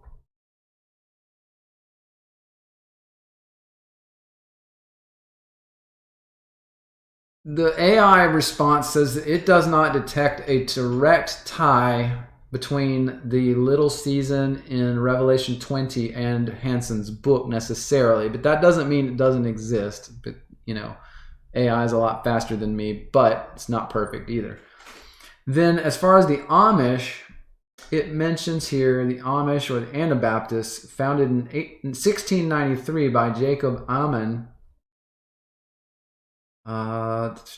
They had no little season emphasis in their doctrines, and they did not use the books of Mormon, and they had no belief of American visitation of Jesus Christ. So the Amish Anabaptists, according to the AI, just did not have any of those beliefs.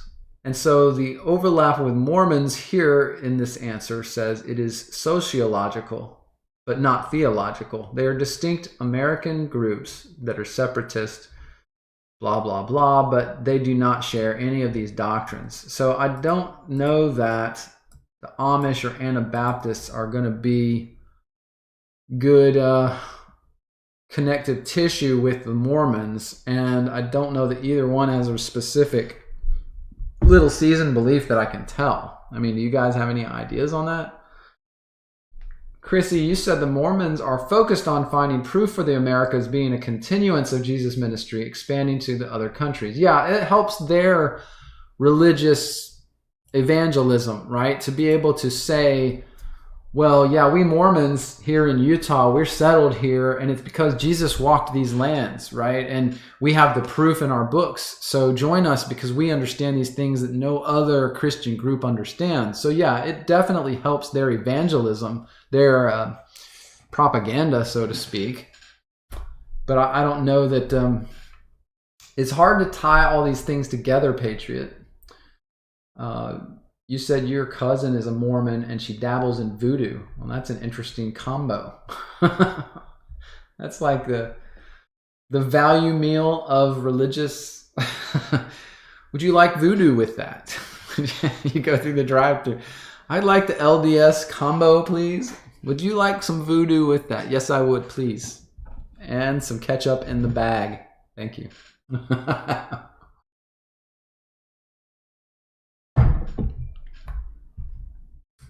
For curious, you say it doesn't seem to suggest little season. It suggests Jesus walked the Americas after his crucifixion. Yeah, that's a good point, for curious. That's a good point. Yeah, that's what that's what it says in the AI response, is that Jesus appeared to these people. Now, I'll be honest, like if that did happen, that wouldn't surprise me. that seems just like Jesus' style. But, and it would be interesting to me if this book here, though it is pushed by LDS community, I don't know that. Let's see, is Taylor Hanson a Mormon? Oh crap! No. Mormon. See, Mormons used his book, but he was not a Mormon as far as I know. So it is very interesting. His information about this, different belief systems of different Native American tribes might be good information, might be worth reading here.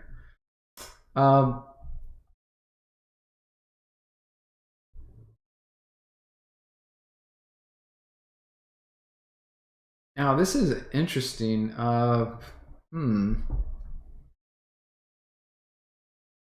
Eric Leaf Davin reports that L. Taylor Hanson was apparently the only female science fiction author of the era who actively concealed her sex.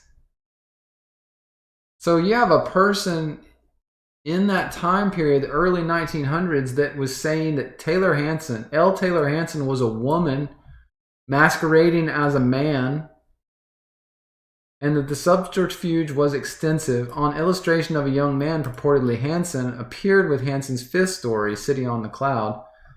Hanson continued the subterfuge by asserting on the telephone to Forrest Ackerman that she was not the author of her stories, but only handled them for her brother.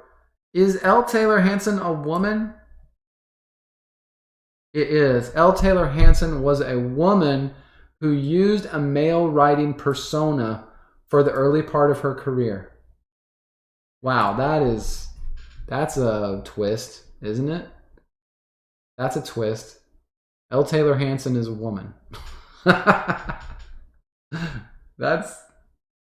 not sure that means it was like a transvestite, but maybe she used the male persona so that people would buy the science fiction. That might be what we're looking at. Not that it's some sort of transgender transvestite thing, but it could have just been to sell more books. In 1919, she writes, she was initiated into the Ojibwe tribe after she suggested the tribe. Wow. So she was connected to some of these Indian tribes. She was Ojibwe, it sounds like. And she entered into a lifelong project to study the Native American legends. She attended classes in LA at the 1920s, but did not receive a degree. This is worthy of some more research. This is worthy of some research, to be honest. There are too many twists and turns. This is too cool. Did you know any of this? Patriot? Yeah, it was a girl. This is crazy. I need to know more about this person, but I can't do that on the live stream here. This is too interesting. L. Taylor Hanson wrote an article, America's Mysterious Race of Indian Giants, in the 1946 issue of Amazing. Wow. Let me see if I can find, I gotta see if I can find this. Amazing. What year was it? I'm sorry, I'm looking over here now. This is too interesting. 1946 issue of Amazing.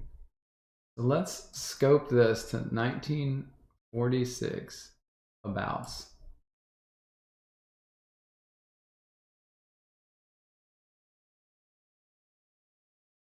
Oh crap. Okay, 1918 to the 57. That should grab it. See, now we can get some of L. Taylor Hanson's Amazing Stories magazine. So we're looking for 1946. May not find it. We can try. Man, they got all of these here. All of a bunch of the writings from L. Taylor Hansen. Let's see if 1946. Nope, I don't find one that's specifically 1946. So that would be an interesting little journey for me to find. Well, I'm going to stop on that one then. And maybe in my spare time, I might look up more on this. But that's just a little too coincidental. Too many things converging there for that not to warrant a little more research. But thank you, Patriot. Thank you, Patriot, for that topic.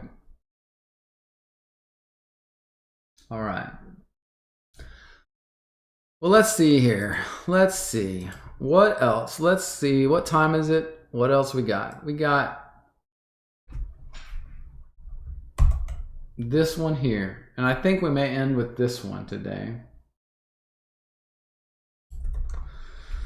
Government overreach and surveillance. Of course. So this was, West Wind, your topic you asked about. If you want to flavor this anymore, it's pretty broad, but if there's some specific aspect of overreach, surveillance by the government that you want to talk about, we can. I'll just say the first thing that, of course, comes to mind, and probably does to you too, is the understanding that the flock camera system is now distributed all over the United States. There are a few places that have tried to take the flock cameras down in a legal sense, through litigation. And there's a few cities that have taken the flock cameras down, but then quickly reinstalled Axon cameras, which are the same type thing, instead of the flock cameras. So it's apparently something that all these local governments all over the United States are idiots about, absolutely stupid idiots, and that they are accepting whoever is coming in with these flock cameras and Axon cameras, and they're just letting them do whatever the hell they want, because they probably are offering money. It's probably money based. And so many of our local politicians are just a waste of skin. They're a waste of skin. They have no morals, and they will just sell us out the drop of a hat for a few bucks. They don't care. They get into the position of political power, so to speak. They think it's power, and that's all they want. That's why most people go into politics, is to get power. It's to be near power people and money that comes with it. And so that's what we see right now. It's sad. It's really sickening and sad. I guess the only way we can fix it is to run for Congress and run for political positions, run for local offices ourselves, and then call these people out from the bench they sit on, from that side of the table. Call them out and say, no, we're not going to do that because you are co-opted. You are accepting bribes. And we're not going to do that. You are corrupt. I guess that's the only way we can do this, guys. I don't know. And I'm speaking to myself. Why aren't I in government? I guess I'm lazy, right? I don't know. Westwind, you say you want to know how to be more invisible to the government. Wear a COVID mask so that the cameras won't pick up your face. Wear glasses and a COVID mask. I mean, I don't know what to say. It's that bad right now. It's that bad. Like, I don't know what to do anymore. I have personally, as a technologist myself, a person who is working in the technology industry every day, I have generally given up because I don't know how to undo the things that are being done. I don't know. Even myself, who has a very high level of knowledge about phones, operating systems, secret methods of even hacking skills. I have some hacking knowledge. I still don't know how you can operate in this world other than just literally detaching yourself, putting the phone completely down. Then at least they're not tracking you on a moment by moment, foot by foot, meter by meter basis. But when you go into any department store in the nation, as soon as they get you on camera, they know who you are again. It doesn't matter if you put your phone down. It doesn't matter if you decide, well, I don't trust Facebook, so I delete it. It doesn't matter what you do now. I'm just saying that so you guys understand how bad it is. It doesn't matter what you do. I went by where I live the other day. I went by a certain intersection and I noticed there was a pole on one of the telephone poles about 12 feet up. It looked like what I would assume flock cameras look like. There was a camera on every side of that pole pointing each direction. So there's no way you could go by that pole without being on camera in your vehicle. And they have such now high resolution on these cameras that if you drive by, they have your face. Unless you're wearing glasses or something that cover parts of your face, they know who you are. They will snap your license plate. It will be recognized by recognition techniques that are running on the live video feed. They will have tracked your license plate on your vehicle, and whoever is monitoring that data will know you passed that point, that geographical location at a certain time and place. It's unavoidable. How are you going to get by that? Are you going to cover your license plate? You'll get pulled over and you'll get fined, or your license will be revoked because you have covered your license plate to try to avoid the flock cameras. So I don't know anymore. I am at the limit of knowing as a technologist myself how you could protect yourself. You really can't. You are unable now to protect yourself from the online predatory data acquisition and collection groups and agencies. It is unavoidable now, I believe. Unless you throw down every device and every piece of technology and you go out and live in the woods and you hide yourself, you camouflage yourself, and you never see another technology device and you never see another human. But I will say this, some people are reporting about 6G, that because of the frequencies it uses and the way it does it, that it can be used as a detection device. But of course, that's nothing new. They can do that with Wi-Fi or most signals. They can essentially project, I believe it's like a counter signal into a location and then read the diffraction, like the interference on that signal. And then they can see X-ray into the location because those signals bounce off your body, they bounce off walls and any item in the house. So literally Wi-Fi, 6G, any of these things can be used to monitor you from a distance, 100%. So I was talking with someone recently about the homesteaders, people that are going out into the wilderness and, well, not the wilderness. They don't really go out into the wilderness. They just go away from the cities and they buy up some land and then they start farming and trying to learn how to make their own food and that kind of stuff. I think it's a noble effort. I think it's definitely to be commended, but it's not going to save you. It's not going to save anybody. If you think something's coming and that those people are going to abuse that power and they're going to come after people, they're going to get you too. It just may get to you a little later than they get to me.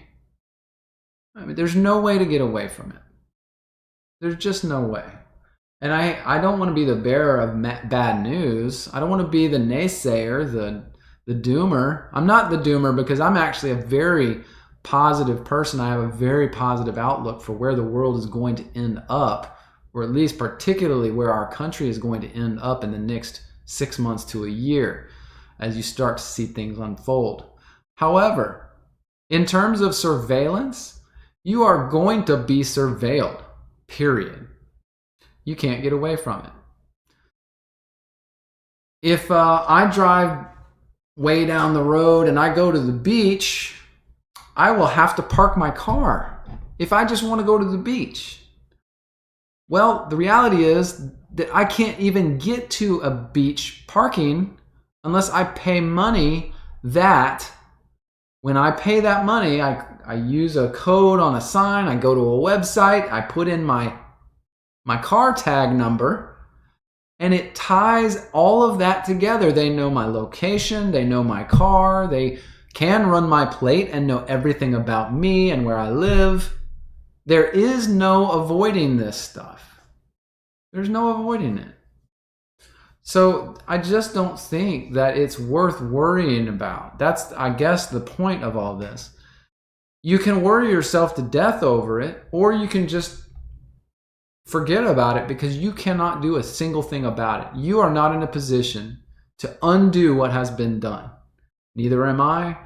And I am a almost 30-year technology veteran, right? And there's no tool set on earth that can protect you in 100% of situations.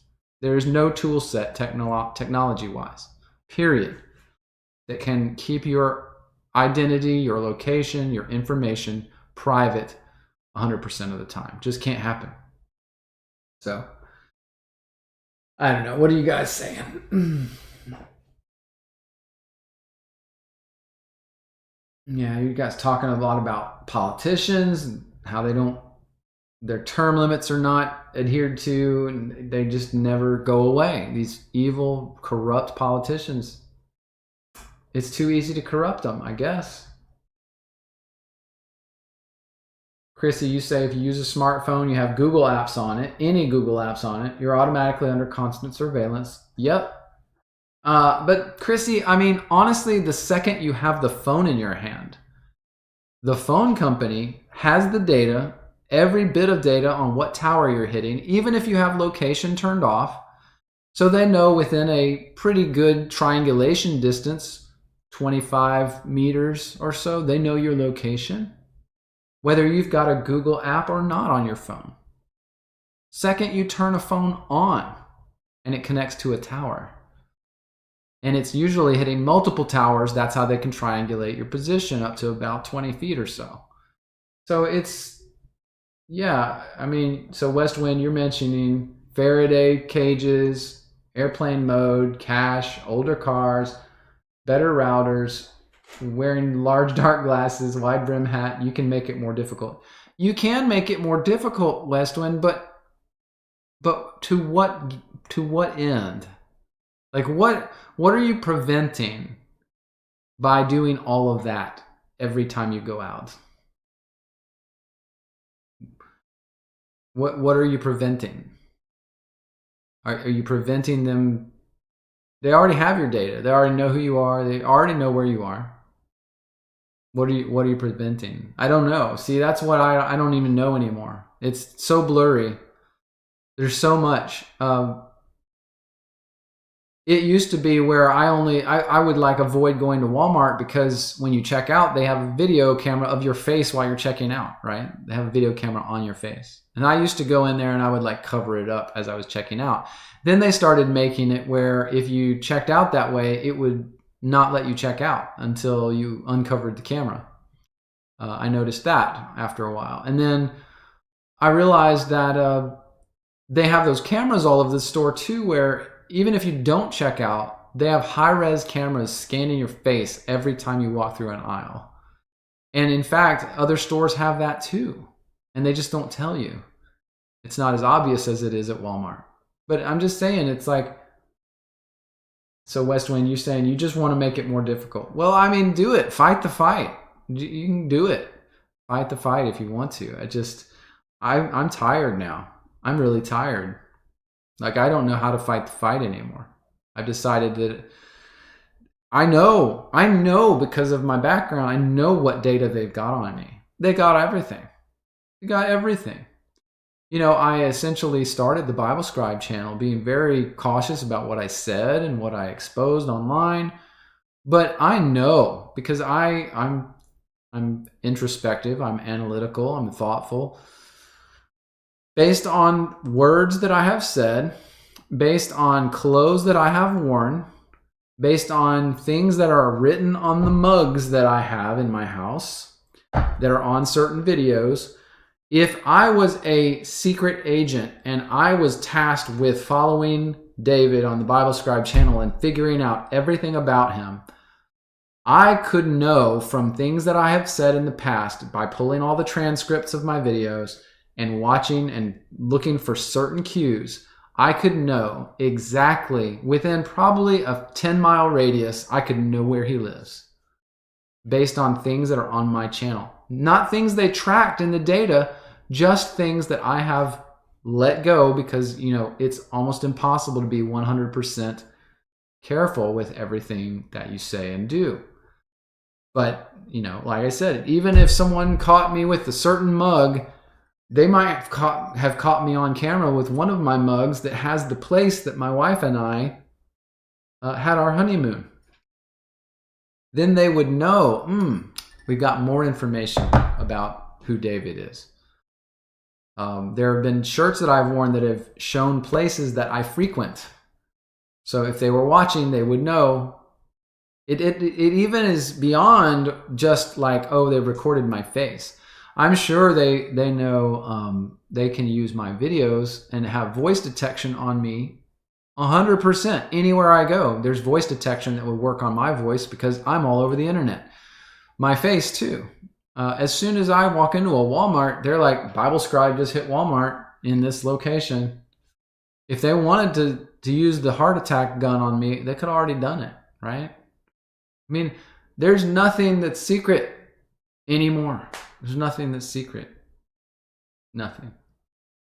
I don't mean to sound like I've just given up, but I have, because it is true. And we can, people can go out and they can, go out in the dead of night and they can knock down flock cameras. But in the end, if that person walks into a Walmart, they've already got all your data anyway. I mean, for heaven's sake, it's over. It's over. You cannot go into public and not have your face recorded. Period. It's over. Mike Jones, you ask, what do I think is the reasoning behind it? Well, I think there's a million things. Most of it's money driven. There's a million things. Most of it's money driven. But while the capitalistic side of society, the corporations, they will drive all sorts of money and ad revenue off of that information for you, through you, because of you. But then the dark aspects of our government and intelligence agencies, they use it to track individuals for their own purposes. Now, it depends on who you're talking about that's doing the tracking, who's looking at it, what they're doing with it, which faction of the government you're talking about. They could be using it for nefarious purposes. They could be trying to do something good with it, perhaps. Catch criminals, which catching criminals is good.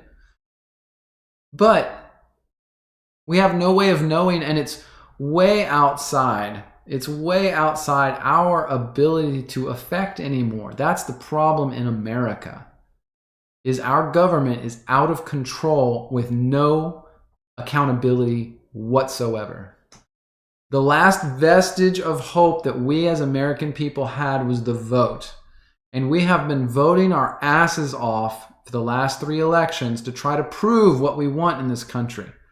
Now all we can do, listen to me, all we can do is hope and pray that the right people heard our cry and that someone who is good inside these organizations deep somewhere is able to do something about it, because we cannot anymore. We cannot.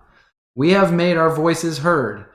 And if that cry goes out into the ether and to God and to whomever out there that might be able to affect some kind of change, then praise God. But if not, then there's nothing we can do about it beyond what we have done.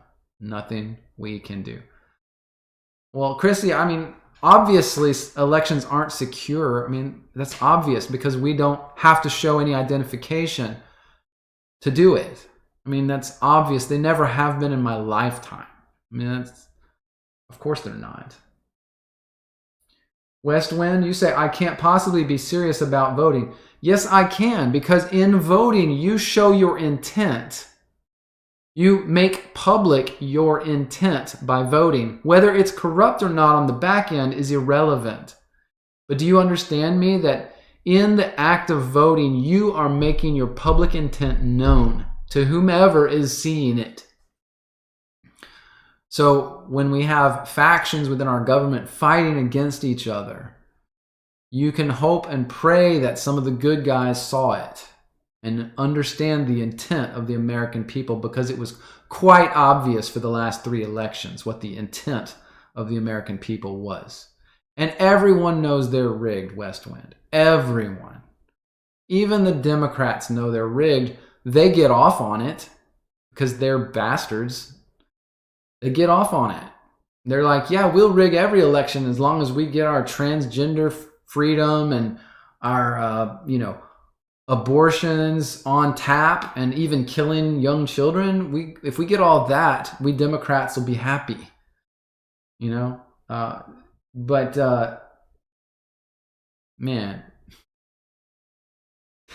you better hope there's some good people out there working for you. You better hope it. You better pray. Yeah, see, CAC, you said we can fight. Go to the local city board. Go to the schools. Go to the government. There's more to do. Yeah, we do need to do those things. We need to get out there. We need to do that.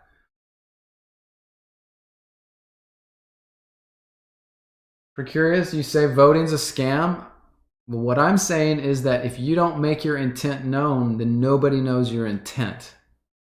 And so you can say voting's a scam, it's rigged and all that, but if you never do it, then you obviously don't care. I know it's maddening. I know it's frustrating. But by your lack and apathy towards the vote, which is the only vestige of freedom you got left, the only way of expressing the intent of the American people that is left, then it is noted that you don't care. I mean, I don't know what to say. I'm not trying to be mean either. I'm just saying.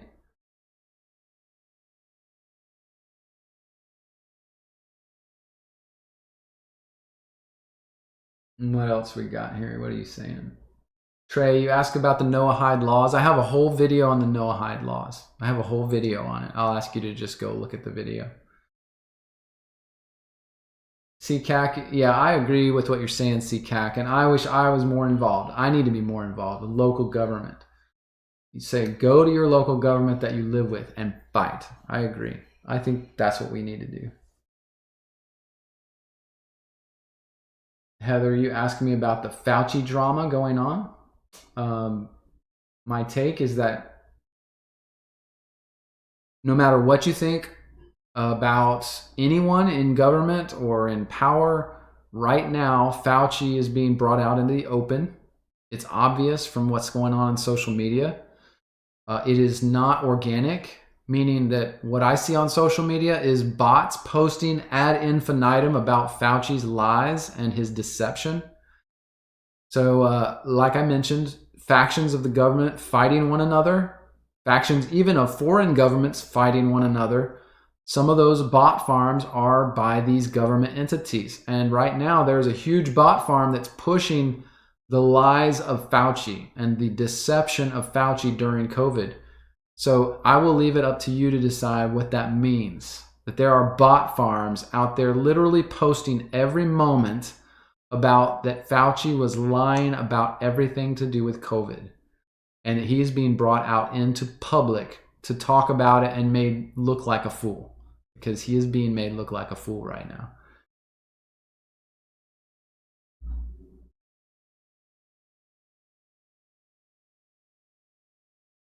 Mike Jones, you ask about the proud father of Operation Warp Speed. Well, if you even knew what Warp Speed was, then, maybe we can have a conversation, but I'm not sure there's enough information for us to fully know what Warp Speed was. Some people think Warp Speed was the military actually getting in front of the distribution of the vaccines and then replacing half of them with saline solution, which is it doesn't hurt anybody. So it depends on what Operation Warp Speed is. And if it's something like that, which there is proof that many vaccines early on were saline solution and didn't hurt anybody. So if you actually knew what warp speed was, then maybe we could have this conversation, but I don't think you or anybody else fully knows.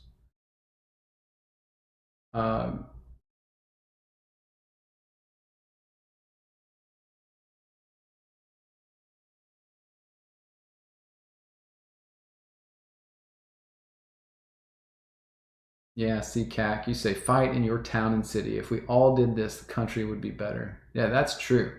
That's true. West Wind, you said there's no evidence that there was saline solution in vaccines. Yeah, there is, because I've seen whistleblowers come out and say it, like doctors saying some of these are saline. There's nothing in them.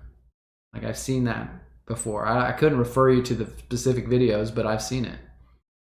That to me is some evidence. There is some evidence.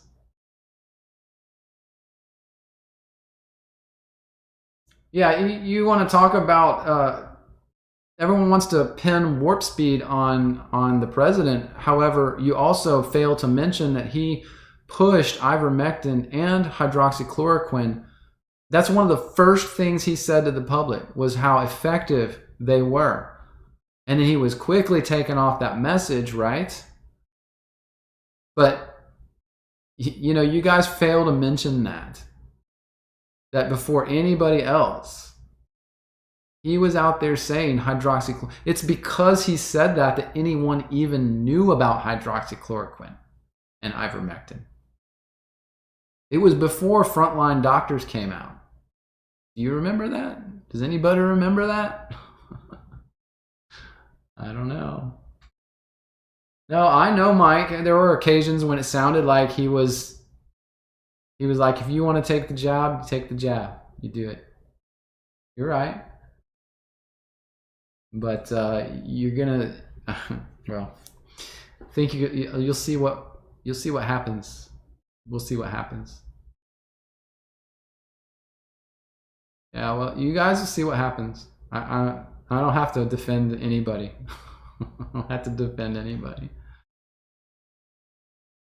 Yeah. I know you don't like it. I know you don't like it. I know you don't like him. It's okay that you don't like him. That's part of the point. As part of the point, do you understand? I mean, I wish I could explain this to you guys in a way you understood, but I really can't. I spoke at length with someone last night on the phone about this, and a good friend, and I was trying to explain how badly I want people to understand.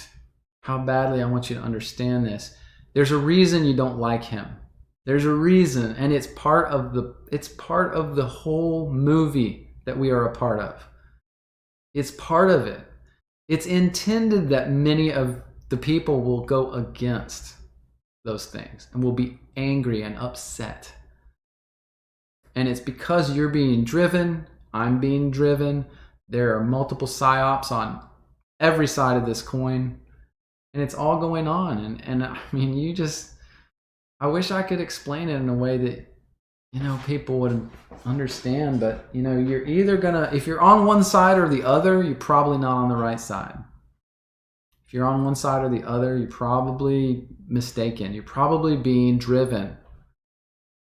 If you're taking a hard stance, you're probably being psyoped, because there are multiple psyops right now.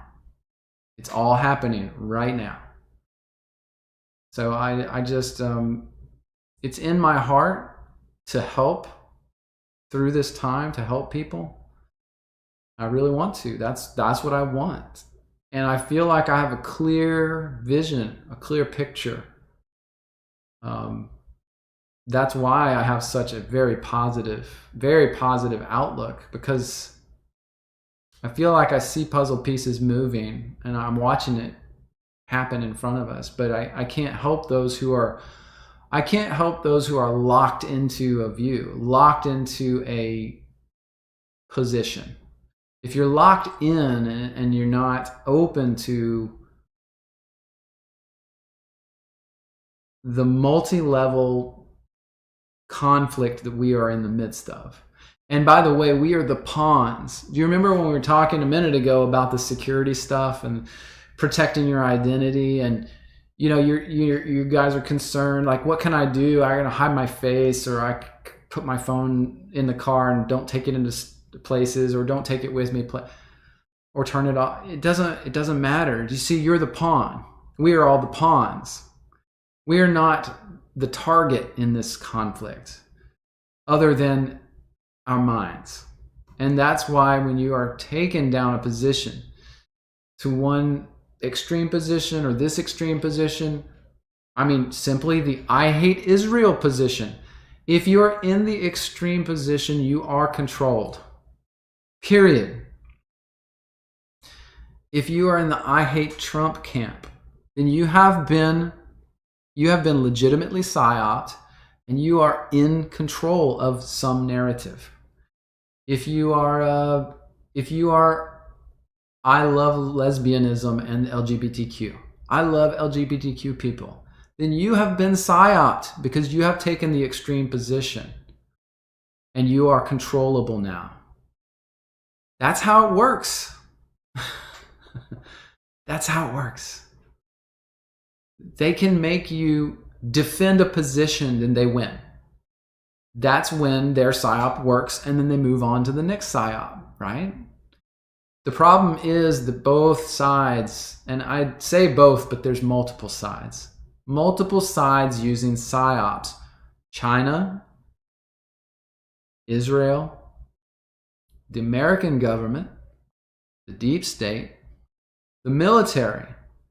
I just named 6 different entities that are intentionally using bot farms to drive social interactions on every platform that you frequent, including YouTube. Every single one of those groups is pushing your brain in a different direction. And when one gets it to lock in to a certain narrative, they won. They got you on that one. And then they're going to move on to the next psyop. It's not one psyop. There's not one psyop. There's many psyops. They're all going on right now, and they're vying for control of all of our minds. They're vying for control. So if you're like, I mean, on the COVID thing, honestly, there is a good side to the COVID thing, right? If you are anti-vax and you are anti-government overreach and you are anti-control of the government over humanity, over the population, that's the right side.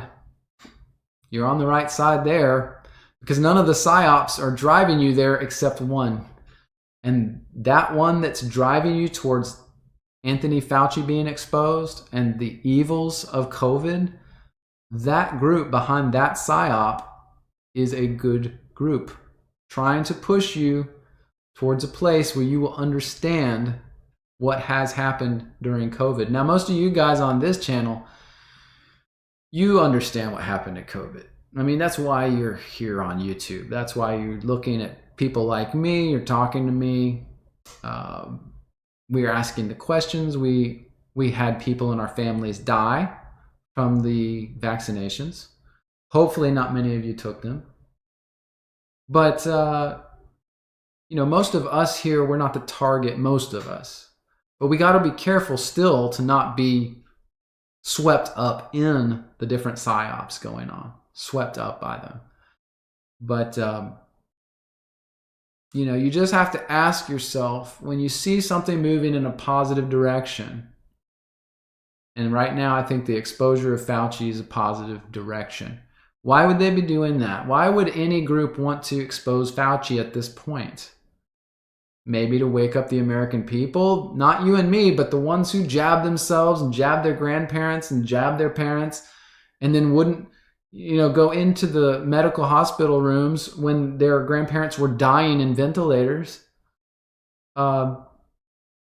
Those people still need to wake up to what happened before people can be prosecuted effectively. That still needs to happen. But if we get swept up in all these games as it goes by, then you might get yourself pinned in a corner with a belief system that doesn't serve you very well in the end.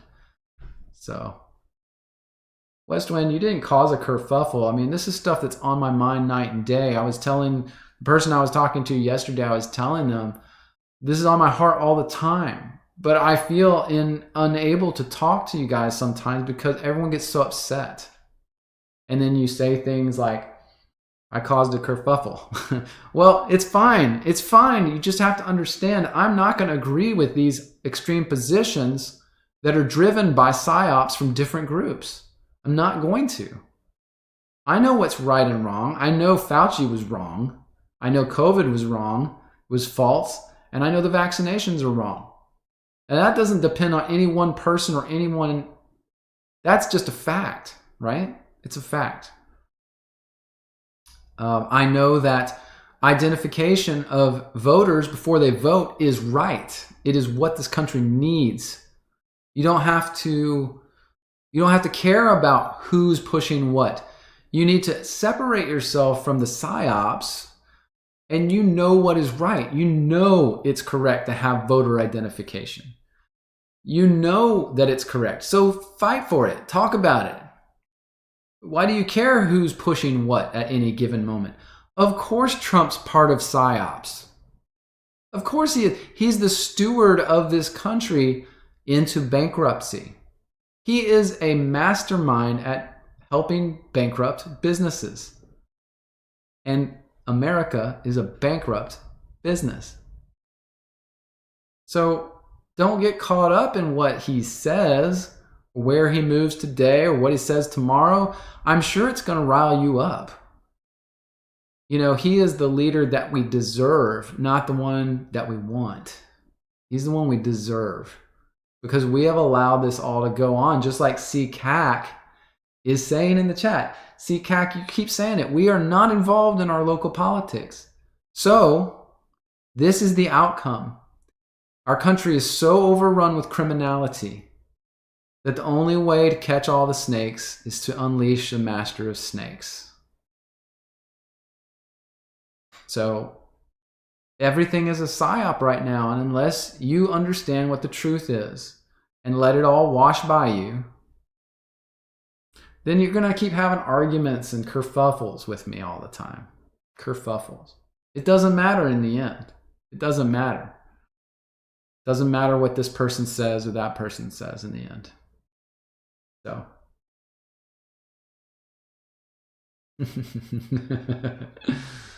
You guys are funny.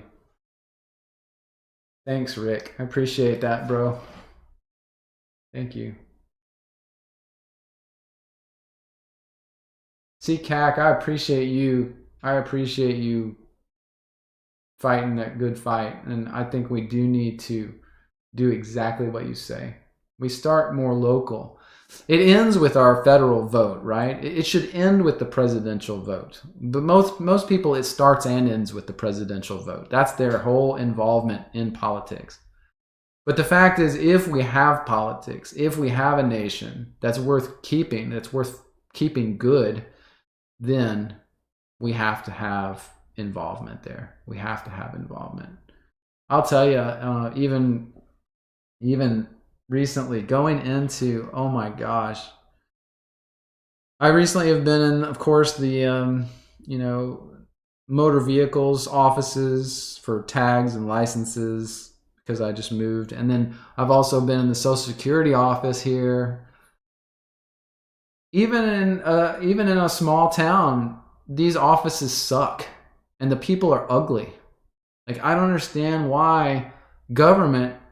As soon as you go into a government building, every government person has a chip on their shoulder against you. They don't want to help you, and they don't want you to question them. They want you to step in the line and then get out of their hair. And it pisses me off to no end. I feel like going in there and going, what was that movie with where the guy goes crazy? And he goes into a McDonald's with a shotgun? What's that movie?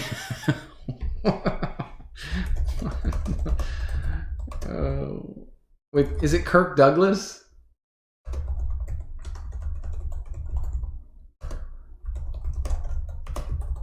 You know that movie?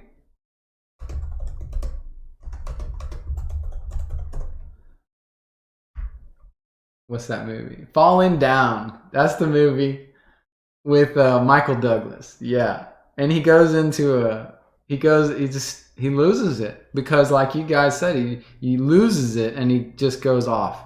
He goes off and kills some gang members. He starts going and he's like just trying to order a Big Mac or something, and I don't remember. I haven't seen the whole movie. I've seen parts of it, but it's how you feel sometimes, isn't it? It's how you feel. Precarious, you could say, yeah, it's lost to the Jews. But I beg you to see the fact, the literal fact, that, like I said, there's multiple entities out there that are working the crowds. And the Israeli people are just one of them. Mossad is just one group. There's multiple groups, and they're all doing things like that. It's just that we know the Jews probably a little better than these other groups because we've got things like Henry Ford's International Jew, and we've got decades and decades of experience seeing the lies and deceit of the Jews in power. So that one's the most prevalent right now, but there's other ones out there doing the same types of stuff, same things. We could name the Satanists, right? We could name the Ninth Circle. That's not a nationality. It's not a people group. It's not a race. It is a conglomerate that has like-minded interests and goals, right? So the Satanist group of the Ninth Circle in Europe and the European nations, they've got their own things going on. They're not all working for the same people. So I just think that a little bit of humility and understanding that it is very complicated is required to get through this time period in a graceful way. Just understand that you are a pawn in all of this and accept it. It's okay. We all are. But CCAC is saying the same things. She's fighting the good fight, and I think she's right. If we all were involved more, we wouldn't be dealing with this like we are. But for the future to be secure, I think we will have to be more involved. So, all right. Well, you guys got me on that topic again. You got me. You got me. It's a kerfuffle. Kerfuffle. It's a kerfuffle. Thank you guys for your time today. I hope I explained things clearly, but it's something that I just wish I could communicate more clearly because I see pain. I see pain in people. I see fear, and I see pain, and I also see cynicism that ends in despair. Not just cynicism, but I see despair growing with some people, and I hate it. It doesn't help. It doesn't help. It doesn't help you. It doesn't help anybody. So I hope to affect that in some way. I hope to affect it. Regardless, we are here. We had a good Sunday gathering. Thank you guys for all the topics, and I hope I did you proud. I hope I did you proud. Deborah, I'm so sorry. Guys, have a great Sunday. I just want you to know before I get out here today, I want you to know that I'm really considering, and I may do it, I may change the time of the Sunday gathering. And I'm considering doing this for the sake of my family. I want to get them involved in a church body. And so I may change the time of the Sunday gathering to be more conducive to me doing that and making sure they get what they need out of their Sunday mornings. So I just want you to know, be on the lookout. It may happen this coming week that you may see the Sunday gathering schedule for a different time, maybe the afternoon on Sundays. I'll see. But just be aware and kind of be alert to check the timing on the Sunday gathering when it comes up for you this next week. Yeah, love you guys. Thank you for the interaction and the discussion. I think it's healthy no matter what you believe at the end of these conversations. So thank you for talking about it. I think we all are generally on the same page with different aspects of everything. It's just my heart's desire is for us to have a positive attitude and to bring that to bear on the events of the world. But it's just it's a hard fight. It's a hard fight. So we got to stay strong. Thank you guys so much for your time and investment in what we're doing here. Have a great week. I will catch you next time. Bye.